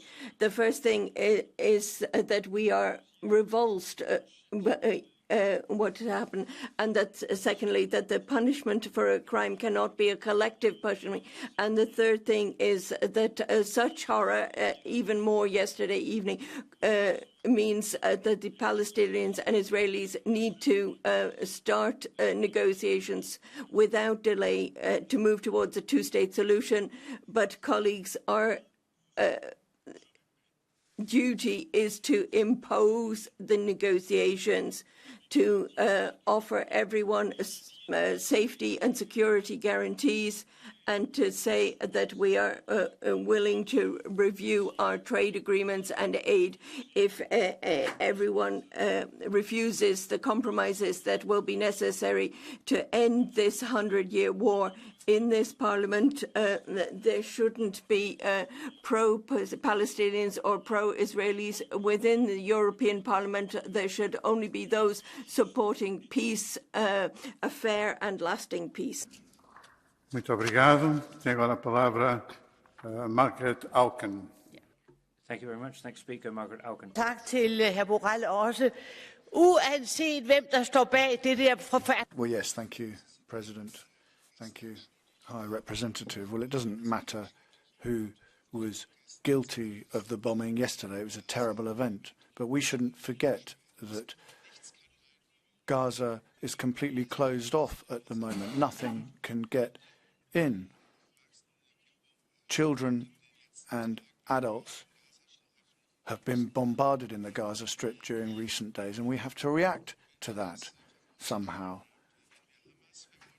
If we condemn that, but we also condemn Hamas for what it's been doing. I mean, we have to note that both sides have broken international law. Both sides should respect international law. So we have a massive challenge in Europe. We have to work towards a proper peace. But we have a responsibility here for the fact that nothing has happened over the last 30 years. We've spoken, we've said all sorts of things, but nothing has been done to move towards a solution, this two-state solution. Today, we have to send out a message. We need a full and comprehensive peace, and we have to act to ensure that we get the result that we so desire, because we don't help anyone if we don't find a solution. Thank you. Thank you very much, Ms. Kanko. Many innocent people, including children, will never see the sunrise again because they were Jewish. In 2023, they were slaughtered by Hamas, that a colleague MP of Ms. Aubry called a movement of resistance on the French radio yesterday. Hamas is an Islamic terrorist organization that still holds Israeli and foreign hostages today, in addition to the population of Gaza itself, that it uses as a human shield against any Israeli military response. Worse than ISIS it is, and not so far from us. Again, another teacher was killed in France. Again, innocent citizens were shot in Brussels in the name of Allah. And yet, we as Europe keep making the same mistakes. Dear colleagues, radical Islam is progressing because we are not recognizing it as it is. I worry about the Jews. I worry about innocent Palestinians. I worry about Europe. I worry about our civilization and the loss of the feeling we all identify as safety. When in our European cities demonstrations shout death to Israel and death to Jews, then it's no longer a demonstration but death threats. Threats against Jews here and everywhere else, and against our Western civilization. The EU must fix its migration policy, control where its money goes, call radical Islam by its name, reject any infiltration, and also we must realize the people of Brussels do not need candles and commemoration, they need protection. Thank you.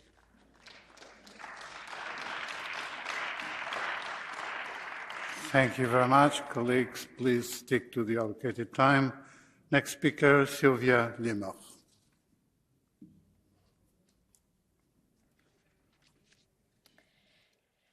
Werte Kollegen, Colleagues, the cowardly massacre by Palestinian Hamas of Israeli civilians is an attack on our Western civilization, on values like tolerance and coexistence. It's an attack on our religious legacy. And yet here in the EU, all we hear is hollow words on the side of Israel.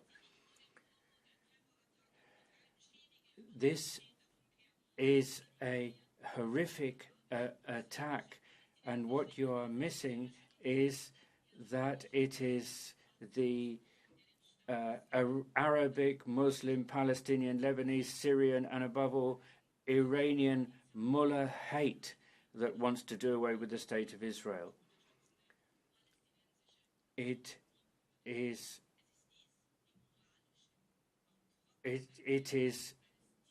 moral bankruptcy of left-wing anti-Semitism that we see in the EU, and I'm ashamed of it completely. Muito obrigado. Chris McManus. Thank you. Chris McManus, please. Thank you, Chair. And firstly, I want to express my deepest sympathy and condolences to the family of Irish woman Kim Damptey and all families who've lost loved ones, whether they be Israeli or Palestinian. There is no justification for the killing of civilians by either Hamas or Israel.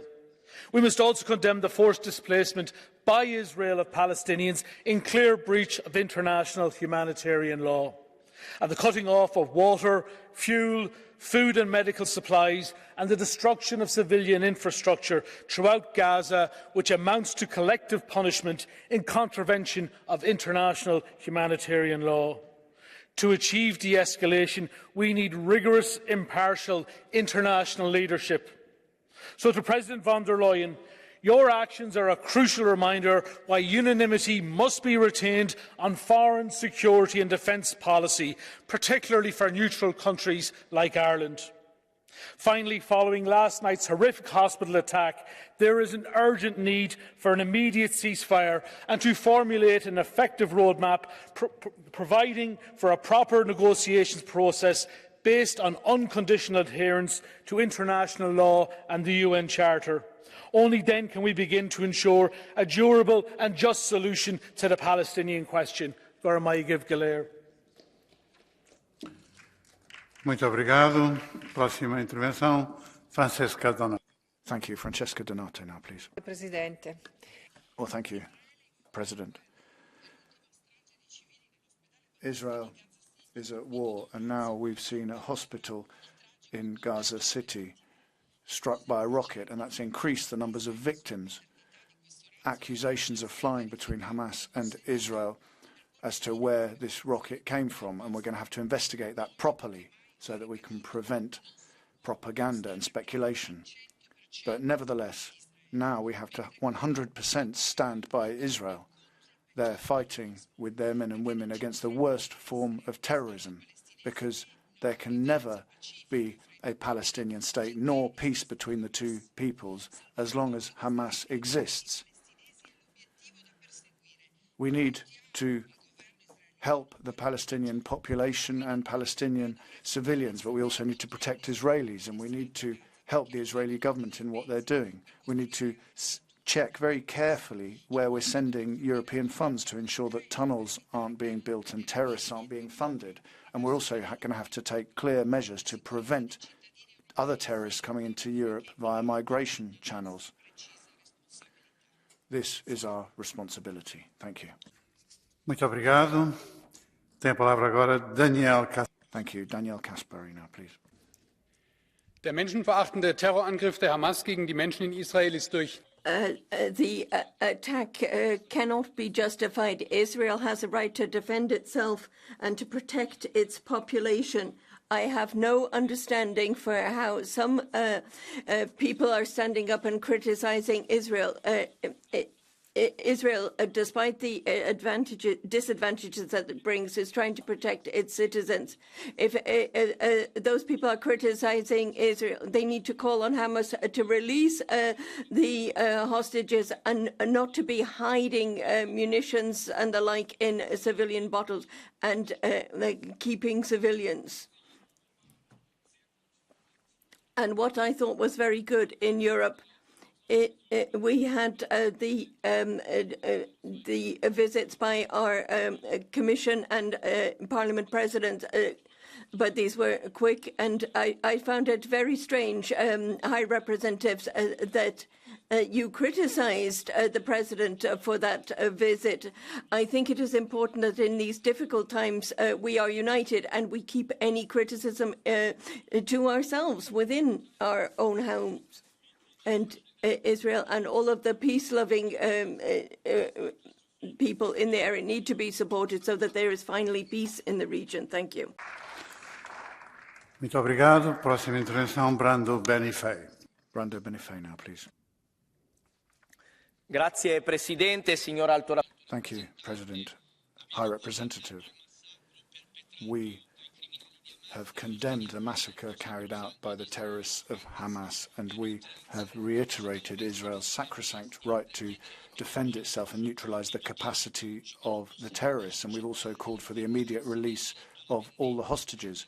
But we cannot see revenge being carried out. In Gaza, we're seeing a massive humanitarian disaster take place, and we can't be quiet, given that cutting water and electricity is a violation of international law, and it's also doing a favour to Hamas and Iran because they want to feed a spiral of unending destruction. What we need to do is isolate the terrorists and their supporters and fight the return of hateful forms of anti-Semitism and work towards an end of the bombardments. We need to see the restoration of a diplomatic process that can restore hope to the Israeli and Palestinian people after years of fear, terror and illegal occupation. The European Union needs to do its share of the work for peace. Obrigado. Próxima intervenção, Munir Satouri. Thank you. Our next speaker is Munir Satouri. Avec fermeté. I strongly attack the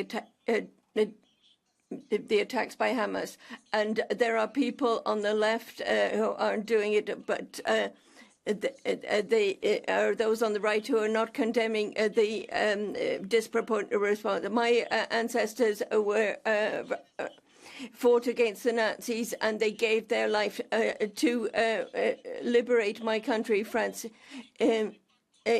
They didn't collaborate with the Reich, so do not take this situation and make it a war of civilizations. That's exactly what the terrorists want. They want war to spread everywhere. We are built on an ideal of peace, and we need to bring that message to everyone. Europe is not doing it at the moment. It is not being heard. The world is deteriorating without us having any influence whatsoever. Muito obrigado. Próxima intervenção, Alessandra Vondra. Mr. Vondra, please. Dámy a pánové. Ladies and gentlemen, complexity and the insoluble nature of what's happening in the Middle East must not deprive us of the understanding of what is essential. What we saw last week is in fact black and white. It's a barbarian attack on our civilization, an attack by those who want death against those who love life. It's an attack on people with devilish goals who kill, abduct, rape women and use their own people as human shields. What is happening over there isn't about Palestinians. It's about Hamas. It's about terrorists. It's about those who deny Israel everything right up to the right of existence. And we have one task. We should stand firmly on the side of Israel. Muito obrigado. Tem a palavra Philippe de Man. Philippe de Man now, please. Dank u, voorzitter. Thank you, President. Colleagues, you're shocked by the outbreak of hate in Israel, in France, in Brussels. But, colleagues, you're subsidizing hate. You're importing hate the subsidies that you give from the EU budget, 1.2 billion. And in another year, 2.1 in development aid to Palestine. And why? Because you're importing hate, Chechen, Afghan, and Palestinians are being let into Europe. And why? Couldn't they go to their Islamic brothers in the oil states? And what about the attack on Zaventem? How many more people need to die before you finally open your eyes? Muito obrigado. Próxima intervenção, Miroslav Radachowski. Mr. Radachowski, next, please. Kolegovia, kolegyně. Colleagues,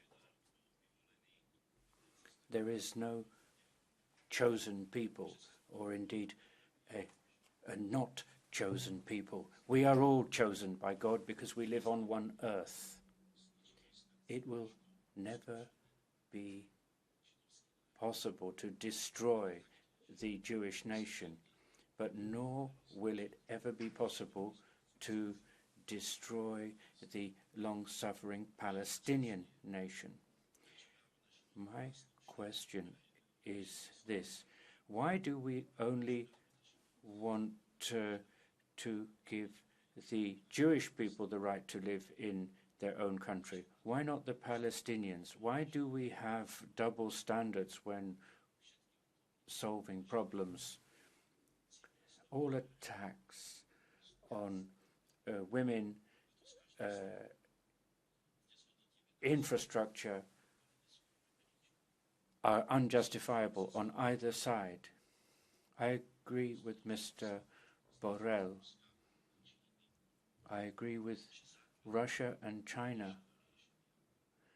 The basis for a definitive resolution is the two-state solution, the creation of an independent Palestinian state. Thank you. Muito obrigado. Próxima intervenção, Ioan Rares Bogdan. Thank you. Our next speaker is Ioan Rares Bogdan. Și ticăloșia grupării criminale. It is quite clear to any European what Hamas is doing. We have to defend Europe with whatever we can. Europe is based on Judeo-Christian values. It is vital to stop terrorism. It must not take root. We should not get lost in political infighting.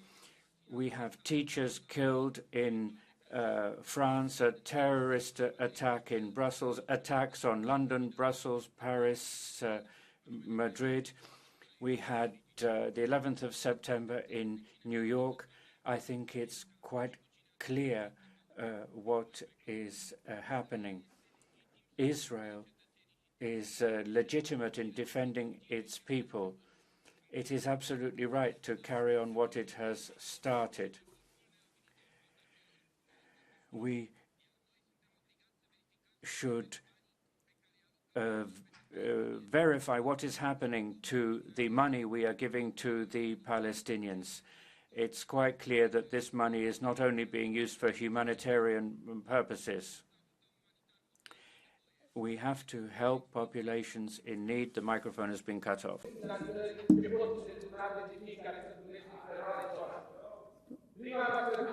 Thank you. Thank you very much. Your time is over.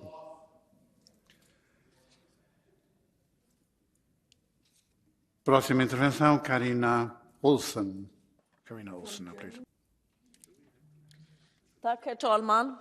Civila israeler har...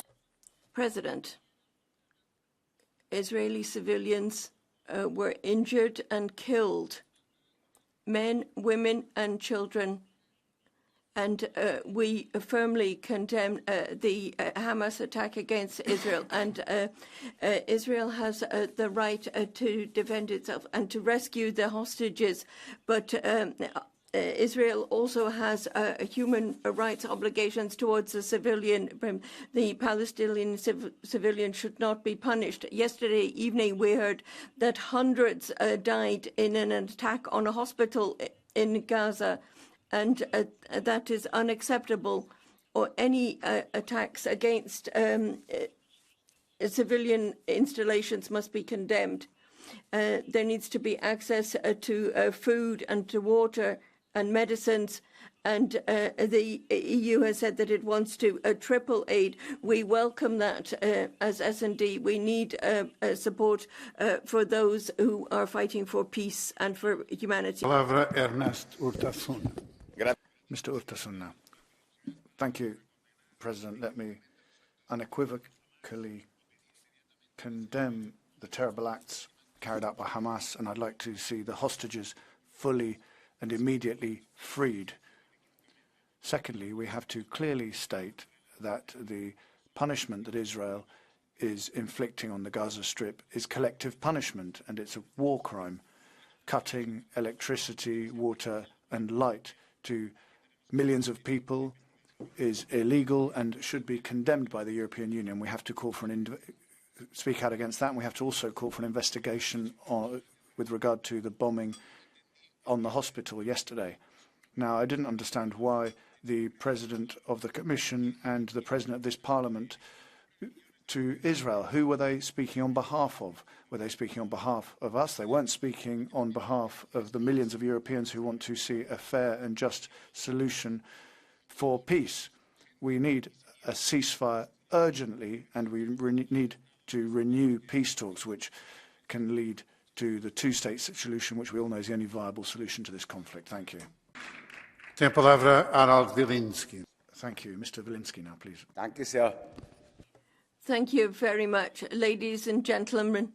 The Greens and the left, those sympathizing with Hamas, and do you really think that this is the time to triple support?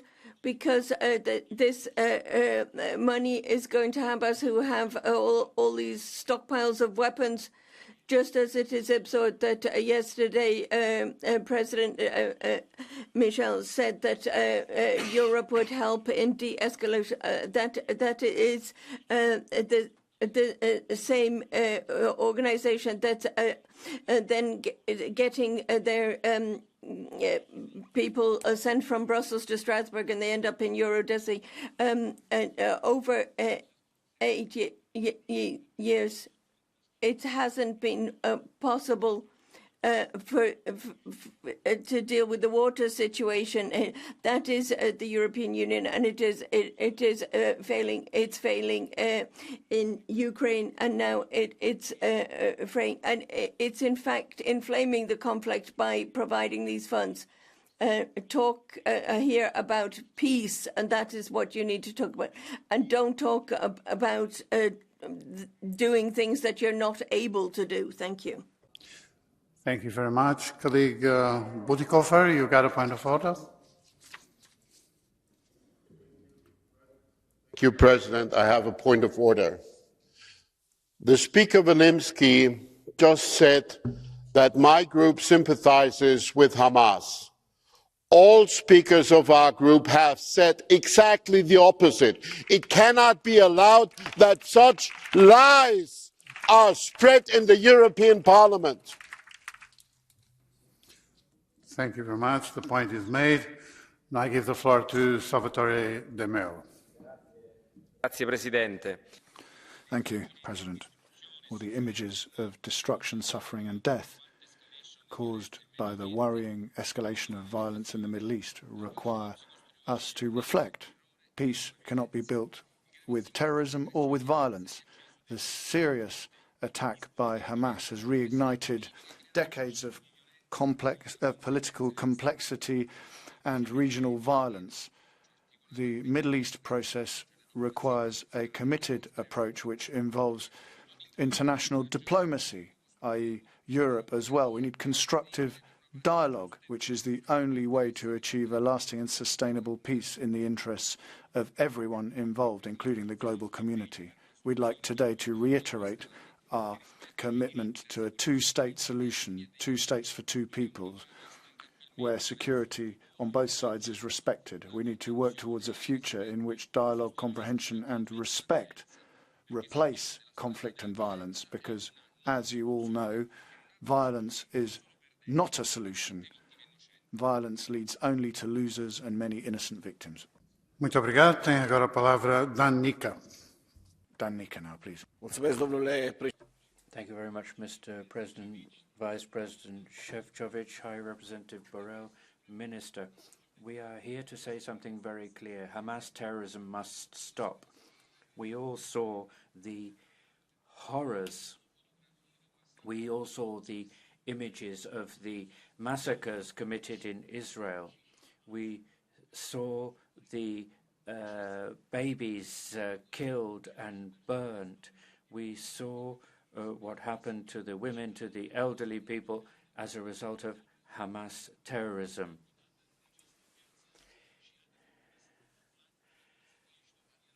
Appalling, unacceptable things have happened. And I want to tell you something.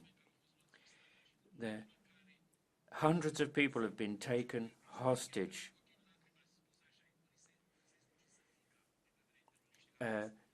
People's children have been killed.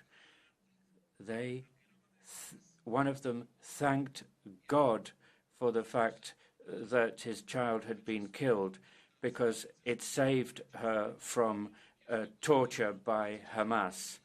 We have seen what happens, what terrorism means, the destruction of families through this unjustified, appalling violence. Hamas terrorism must stop. Terrorism in Brussels must stop. Terrorism in France must stop. Muito obrigado. Segue-se Sergei Lagodinsky. Sergei Lagodinsky now. My wholehearted condolences to the victims and all those affected by the destruction of the Al-Ali Arabi hospital in Gaza, no matter how many victims they were, because even one person's life is a human life. It is tragic that missiles of Islamic Jihad and Hamas are flying over the heads of those whom Hamas has made to their hostages, and by that I don't mean Israelis, I mean Palestinians. It is tragic that instead of investing into water and sewage systems, water pipes are used to produce missiles, machinery to kill the others, and sometimes to kill one's own. It is unimaginable pain to look at photos of Israeli victims. It is tragic that Israel has no choice but defend itself. And yes, defend itself by military, because Hamas leaves Israel no other options. This war started with Hamas' inhumanity. This war will end through Israel's humanity, because yes, it is human, deeply human, to try to provide security to your civilians, but it is also human to do the utmost possible to limit the humanitarian losses in Gaza, to look for a peaceful solution beyond the current operation, and yes, look for a peaceful solution with Palestinians ultimately. This time is now time for our commonness in Europe, without hatred on the streets, and without us trying to get political benefits from supporting the masses chanting for terrorists. We need to stand together, even if it is very, very hard to be able to stand. Muito obrigado. Tem agora a palavra François Xavier Bellamy. Mr. Bellamy now, please. Israel has been struck to its heart. The attacks have left our continent in mourning, but even today we're hearing speeches that leave us chilled to the bone. We've heard about people talking about war crimes in relation to Hamas's attacks. But words have meaning, colleagues, and that means that Hamas is a proper army, if you say that, and it means that there's collateral damage. But no, those attacks were organised by a terrorist organisation, a terrorist Islamist organisation, and their goal was to kill as many civilians as possible. They were killing people because they were Israelis. They were killing Jews because they were Jews. Is it so difficult to say that? Those who want to defend the Palestinians in Gaza need to start by condemning Hamas. They are those who are causing this endless tragedy for civilians. What chills us is to see the fact that left-wing politicians have chosen to close their eyes to everything that we should be defending through hate and for electoral purposes. They've closed their eyes to this hate we're seeing in our countries and across the world. They need to be able to condemn it in an unnuanced and clear manner, because otherwise they'll be failing in our historic responsibility. Thank you. Mr. Bellamy, you got a blue card from our colleague Demiral. Ich werde auf Deutsch sprechen, deshalb bitte, genau. I'll be speaking German. Well, thank you very much, President. Thank you, Mr. Bellamy, for allowing me to ask this question.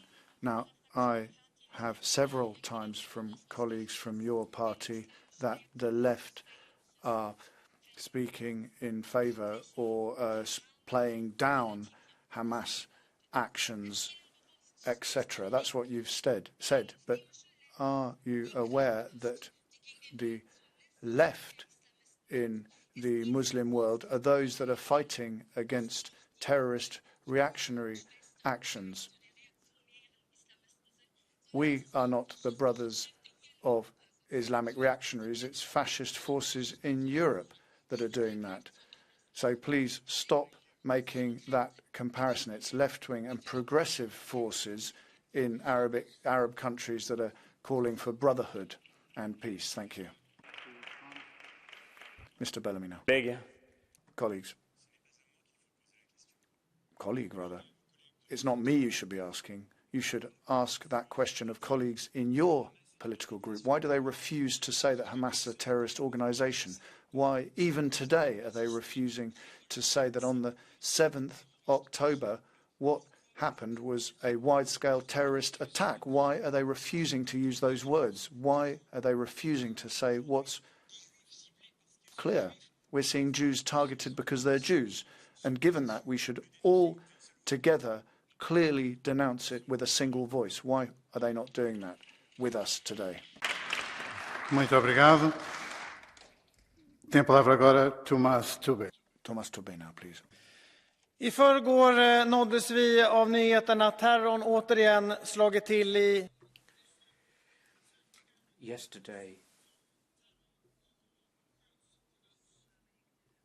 The other day, we heard about another terrorist attack in Brussels.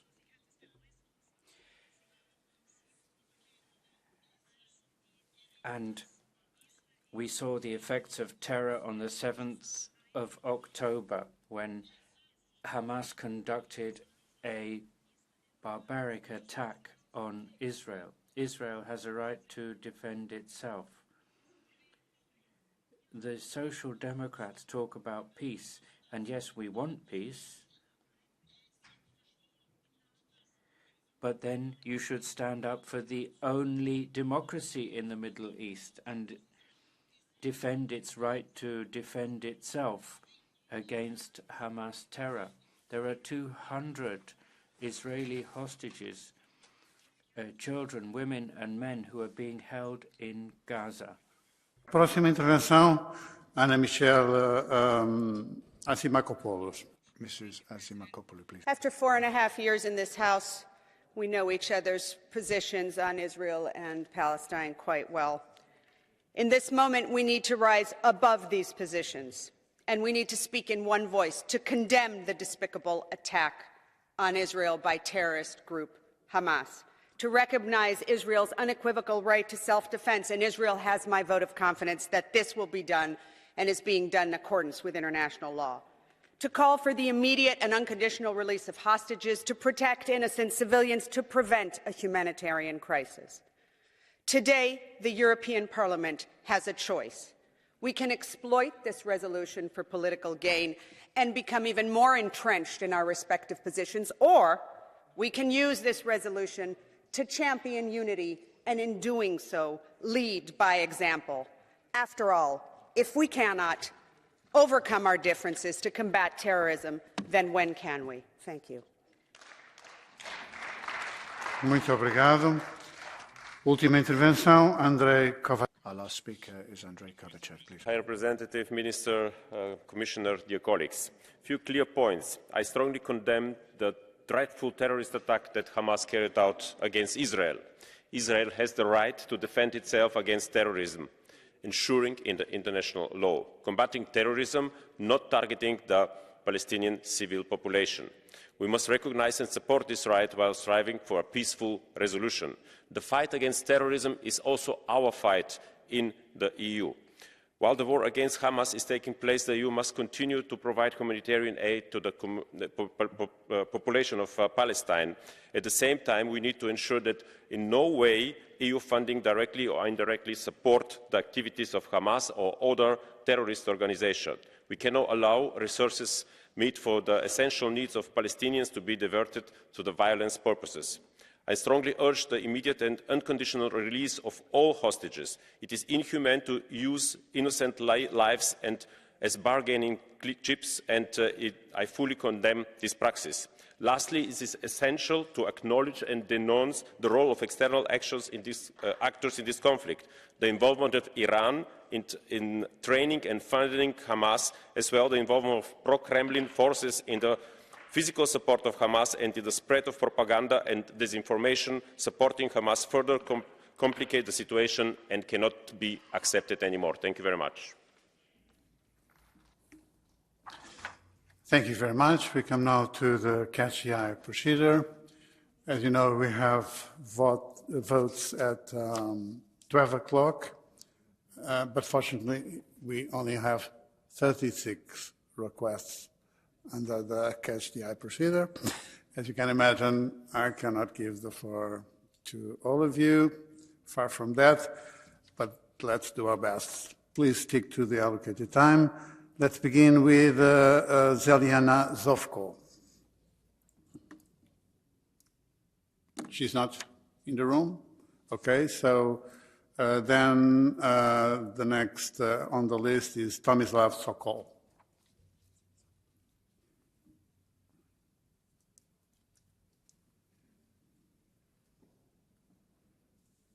Hvala lijepa. 7. listopada Thank you. On the 7th of October this year, the terrorist group Hamas committed the biggest crime in the history of Israel. Over 1,400 civilians, mostly women and seniors, were killed in the most brutal way.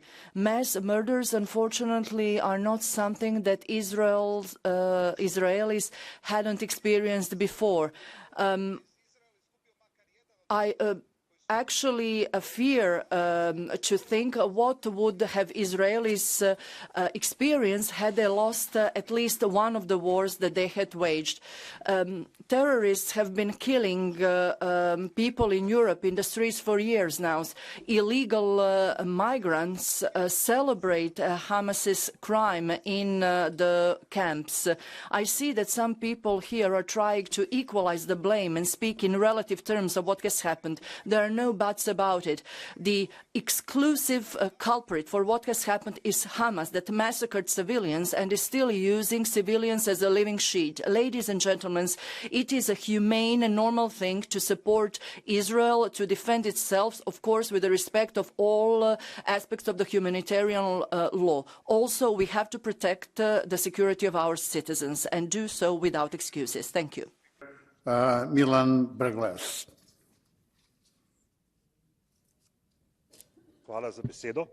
Thank you for giving me the floor. I condemn the terrorist acts of Hamas that were done against Israeli citizens. I condemn the atrocities of Israel against the Palestinian civilians. There are no ways to support this. Israel has done atrocities as well, which cannot be justified simply because Hamas has done a terrorist attack. We need to be on the side of the victims. We cannot differentiate between victims. They all deserve our compassion, help, and support. We have to use all means to prevent these atrocities to continue. But for that, we need a diplomatic and peace process, the two-state solution, and to bring the responsible in front of the International Criminal Court that was established also with the help of the European member states. Next speaker, Barry Andrews. Thank you, President. I'd like to begin by condemning the atrocities carried out by Hamas, including the ongoing hostage-taking and sheltering military assets at or near key civilian infrastructure. I assert the right of Israel to defend itself, a right based in international law, specifically the UN Charter, but that same international law specifically forbids forced population transfer, collective punishment and indiscriminate targeting, including targeting of civilian infrastructure. International law is all that protects humanity in our darkest hours. I was astonished that President von der Leyen didn't take the opportunity to acknowledge the confused communications from the European Commission and the damage that's done to our credibility. The European Union should now support the UN call for an immediate humanitarian ceasefire and humanitarian corridor and take advantage of the global attention on this crisis for a real political initiative to bring peace to the region and end the cycle of violence. Thank you. Thank you very much. Next speaker, Ana Miranda. Presidenta von der Leyen, ¿cómo es posible que dé lecciones de ética? President von der Leyen, how is it possible that you got involved in the way you did? You took a partisan position rather than being neutral and negotiating for peace. Is the most important thing flying the Israeli flag in Brussels and visiting Netanyahu, or shouldn't it be criticising what's happening in Gaza? Mrs. von der Leyen, you should resign. Bombing of hospitals, citizens, cutting off water supplies, etc. These are crimes against humanity. Europe is being hypocritical, but you can't be hypocritical in our name. There are several resolutions from the United Nations supporting the Palestinian people, and they're not being respected. That's deplorable. Collective punishment is being carried out on the Palestinian people, and there are people who are just calling for self-determination. I fully reject the genocide in Gaza and the ethnic cleansing being carried out by Israel in Palestine. We call for a ceasefire, humanitarian corridors, and the immediate application of international humanitarian law.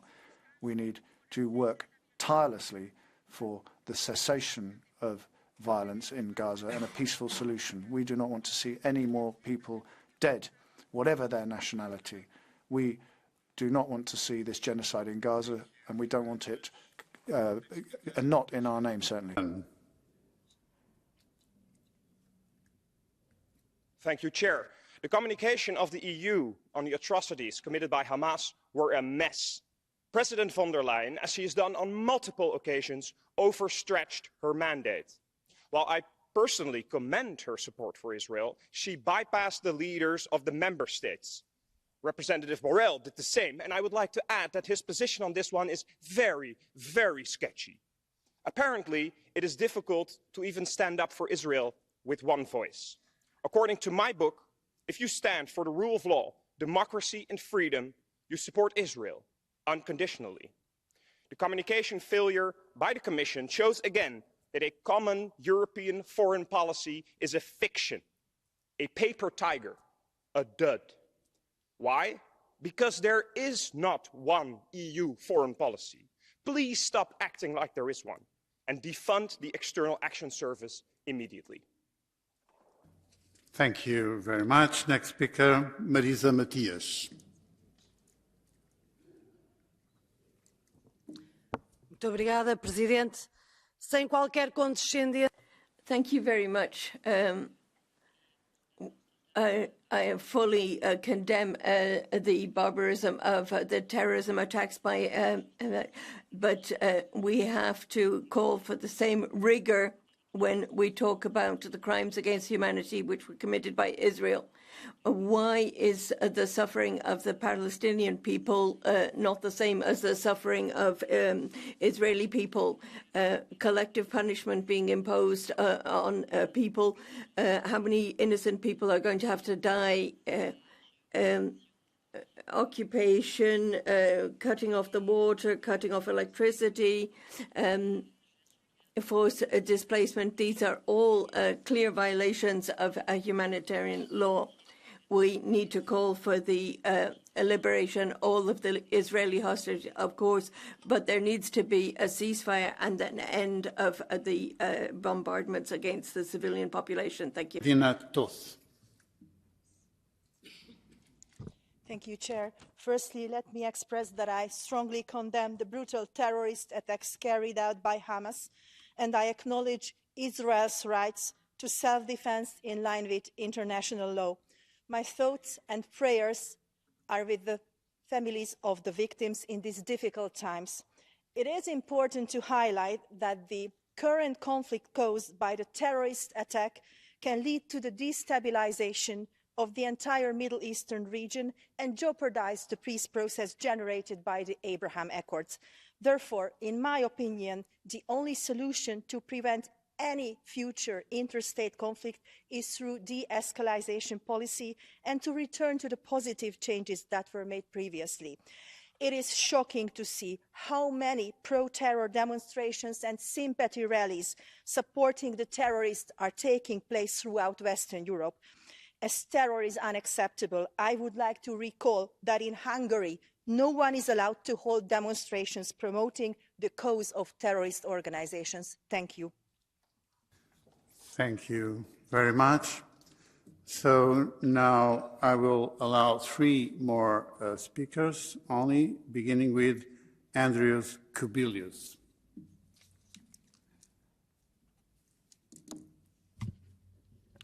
Dear colleagues, it is not enough to say that Israel has the right to defend itself.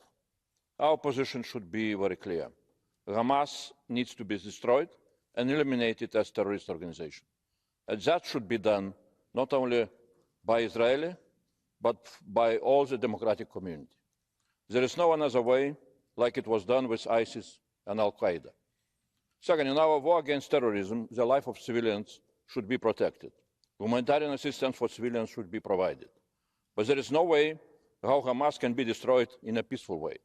There is no miracle solution. There will be collateral damage and victims, but that is the price of our war against terrorism. Today, the alternative is very clear. Either we shall destroy terrorism, or terrorism will destroy us. Thank you very much. Next speaker, Kostas Mavridis. Thank you, President.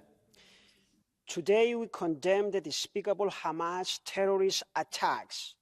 No excuses, no tolerance. Today we stand in line with the right of Israel for self-defense. Today we say clearly and strongly, jihadist Hamas is not Palestine. Given that Israel is a democratic state, I'm appealing once again to the new unity government to accept the jurisdiction of the International Criminal Court so that humanitarian law prevails and serves as a deterrent for any war crimes or crimes against humanity. As far as last night's bombardment of the hospital, whoever is responsible or are responsible, intentionally or not, they have innocent blood on their hands. That's why we should leave politics aside and stay with international law and the right for self-defense for Israel. Thank you very much. Now I give the floor to Frédéric Ries. Pardon, merci, Monsieur le Président. Thank you, Mr. President. Never again. That was the promise to the survivors of Auschwitz and Buchenwald. Never again. That was the promise of the founding fathers who built what they built on the ruins. the 7th of October pogrom was the worst since the Holocaust. But what is vital is that we call things by their proper name. This was a vicious terrorist attack.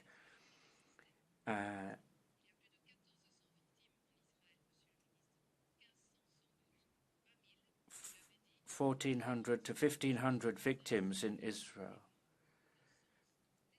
It's very important for us to get our words right.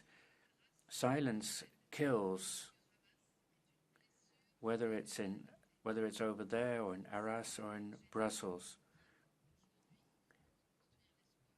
It is vital now to rebuild hope. Very much. We come now to the closing statements, starting with the Vice President of the European Commission, Maros Šefčovič.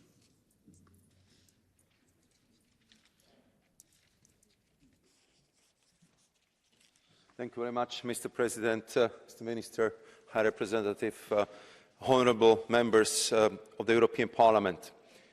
We are about to conclude one of the most important and most emotional debates in this hemicycle. And rightly so, because it just demonstrates our shock and horror over Hamas terrorist attacks in Israel and the terrorist attacks here in Europe, in Belgium and in France. And I clearly felt that we are united in the condemnations in the strongest possible terms of Hamas and its brutal terrorist attacks. Our debate also underlined our compassion for innocent civilian victims in Israel and Gaza. And I very much appreciate your overwhelming support for the right of Israel to self-defense in line with international humanitarian law. We in the Commission hear you loud and clear when you call for addressing humanitarian crisis in Gaza. Humanitarian aid must urgently reach Palestinians. We tripled our humanitarian aid to civilians in Gaza. We opened EU air bridge to Egypt, and our staff, to whom I would like to thank for their dedication and service, is already on the ground to work with UN agencies to ensure that this aid can reach those in need. Honourable members, we also hear you loud and clear when you call for unrelenting diplomacy. In a moment, Foreign Minister Alvarez and High Representative Borrell will address you. I can assure you that we will spare no effort to work for release of hostages taken by barbaric Hamas and fight terrorism everywhere, in the Middle East, in Europe, or in the wider world. But we also hear you loud and clear when you state that the indiscriminate and brutal terrorist attacks against Israel and its people by Hamas directly threaten peace and security in the region. And also the way how you underline the need for renewed efforts to reinvigorate the Middle East peace process. As you know very well, the EU is first and foremost a peace project. Therefore, it's clear that we remain strongly committed to lasting and sustainable peace in the Middle Eastern region. Thank you. Thank you very much. Now I give the floor to Minister José Manuel Álvarez Bueno.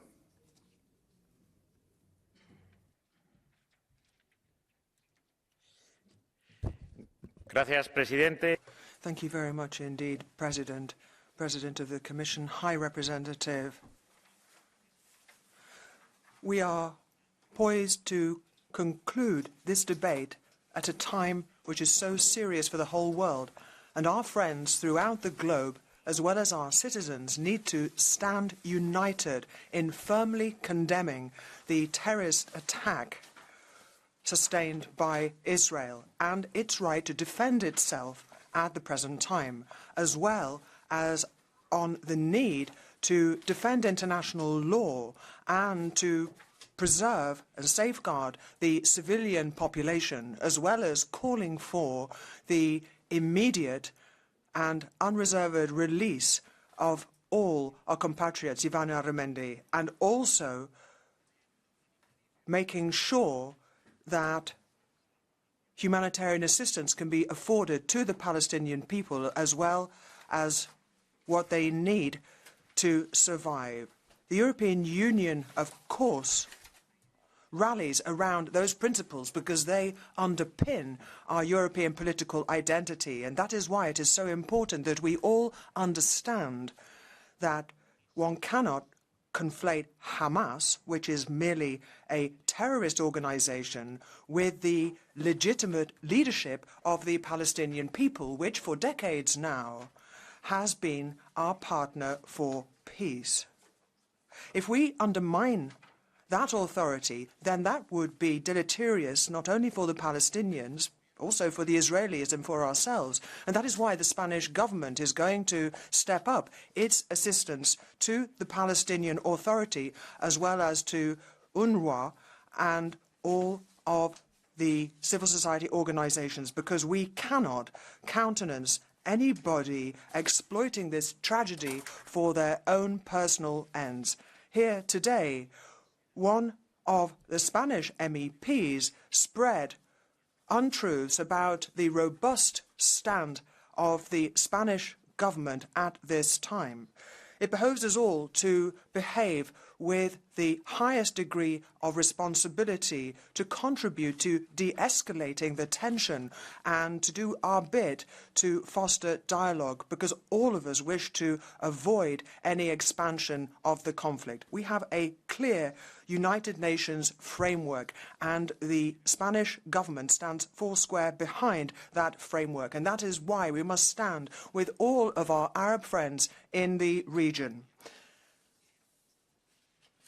There was another plea that I heard today in the chamber repeatedly, and one which I echoed repeatedly in my introductory statement, and that is that we try to push for a two-state solution.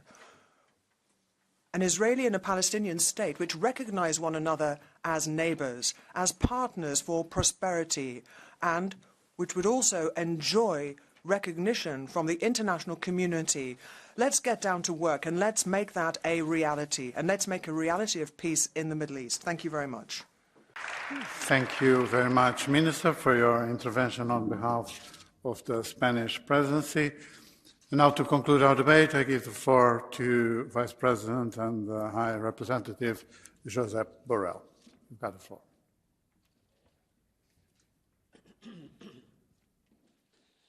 Thank you, Mr. President. Thank you to all the members that has participated in this debate. Señorías, hace pocos...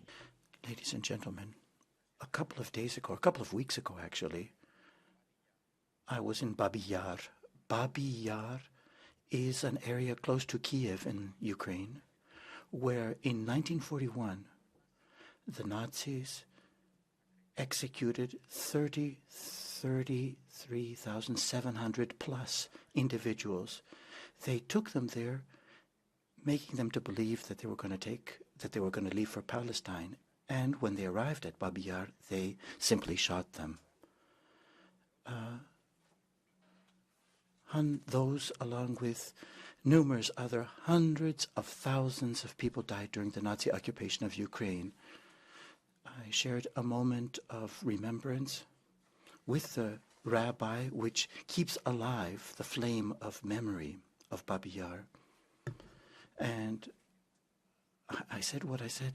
Nothing appears to me more horrific than to murder people because they pertain to some religious group, some confession, some group in general, be it Jew, Muslim, Christian.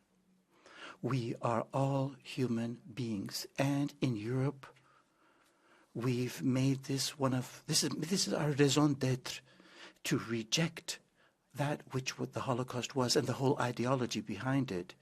So this memory, and in our terrible conscience with regard to this, because it was some of us, that conducted these acts. Now, this moment in Babi Yar at nighttime, recognizing the terrible burden of guilt that we bear vis-à-vis the Jewish people, and in expressing our support as well for the state of Israel. And I say that to all those who believe that when a tragedy, that one tragedy is more terrible than another, to reject both tragedies. No, there's a type of distancing, if you like, from suffering, from the suffering of the people of Israel, of now and before. So what took place these days, what has taken place these days in Israel, was a terrible shock for the people of Israel. Terrible indeed. 1,300 dead in one day. It is the most terrible event since the second Intifada in 2000 for the state of Israel. 1,300, when you take that in proportional figures, that would be thousands more in France, for example. So you can understand the seriousness of this issue. So Israel has not experienced a moment of trauma of such depth in the recent past. One of the most darkest days in the Palestinian-Israeli conflict, and it is the beginning of a new chapter in this conflict as well. We could say that we are entering the fifth chapter, although there have been two projects up until now, in the beginning of the 1990s, for reconciliation, that is, and then a second one, but that was followed by confrontation until 1946, and then the conventional wars between Israel and the Israeli states between 46 and 86, and then the fourth act of this tragedy, the re-Palestinization of the conflict, as is said by academics, the Intifada, the various rebellions, the negotiations between Fatah and Yitzhak Rabin in Oslo, with the Oslo Accords. Now we're entering this fifth stage that may be darker than all the previous, if the international community does not stop this. And the international community has to do something, because it was the international community that has created this entire stage, to a certain extent, of this conflict, since the United Nations decided in the 1947-1948 division, the Palestinian Mandate, the whole division that took place in that area, the establishment of the borders, and the Security Council resolutions that stated quite clearly what ought to be done and what not to be done. So it's international law which is the only source of a common language which allows us to deal with this particular conflict, because the first thing that we need is a common language. Otherwise, it is not possible to have any sort of dialogue whatsoever. So history has shown us that the most difficult decisions are taken when we're at the edge of the abyss. And I think we're at that point right now, ladies and gentlemen. When we hear religious Muslims speaking about the interreligious conflict and mentioning specifically Europe on this point as part of this particular conflict, it makes me feel that we have a terrible storm, what that is before us, that we must stop.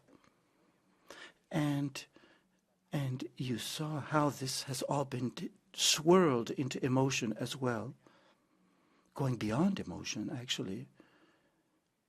And we will not be able to resolve this conflict until we come to our senses. So let's not correct an error with another error or attempt to do that. We have false descriptions of what's taking place, fake news, and we're trying to really understand now what is manipulation and what isn't. Not error with error, not those who have been decapitated, because this is information which has not been confirmed. And actually that has been confirmed by the Israeli army as well. So the Western world has to kind of step back, because we don't need to make another mistake. There are already enough mistakes that have been made out there. Because to kill 1,300 people in 24 hours, you have to go and try to find them in their places of hiding in the most bloody fashion. So you don't need to add anything more to that. We have enough with what has already happened. But in the same way that we can say that is an abominable tragedy to kill 270 individuals who are celebrating life, we can't say that it's not less of a tragedy for 780 plus children to die under bombs that have been dropped on Gaza. So you simply have to be able to bring all this together and understand. So to condemn one thing, that ability I have, that is if I can condemn something which is equally terrible, which is done by other people, which may be actually closer to me. And if we don't understand this, we cannot be useful in order to try to resolve this horrific conflict. And for that reason, I'd also like to tell you, stop saying that we are subsidizing Hamas terrorism. Stop saying that with our money we're paying for the social system that goes to Palestinians which have been convicted of crimes. That is not true. We have a system of control, of monitoring where our money goes, and it works well.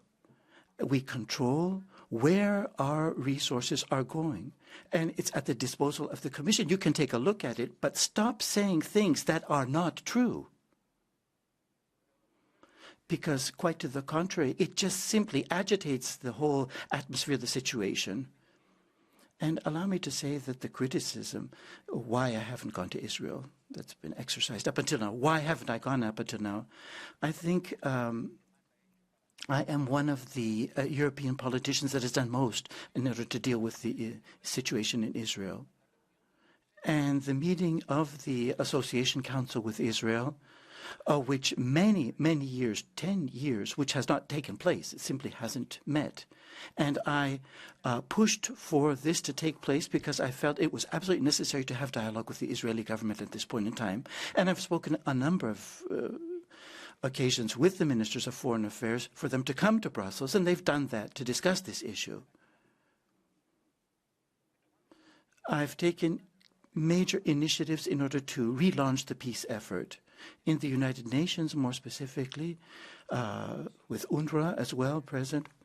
And also, we had established dates and deadlines, and I do hope to be able to move forward.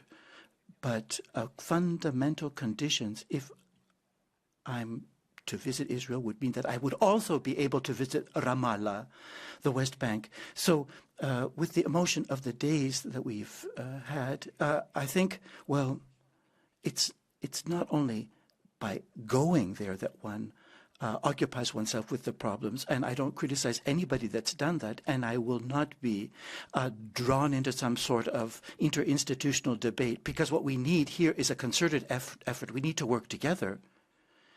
Hamas is a terrorist organization. It has to be fought, and Israel has the right to defense, and it has to be able to do this defense, if you like, within the framework of international law. And we have a lot to work on in this particular direction. So as soon as we've accepted this premise, we'll be able to work together more effectively. So I hope to be able to visit Israel, but I can't tell you what the member states have to say, and with their they've communicated with the countries of the Gulf that they suspend the various provisions for water. I'm sorry, that is contrary to international law, but we can't do that. We cannot do this. We cannot accept these things as such.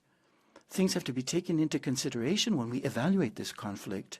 And look at the dictionary of humanitarian practice, that the provision of water and depriving a community of water goes contrary to international law in Ukraine and in Gaza as well.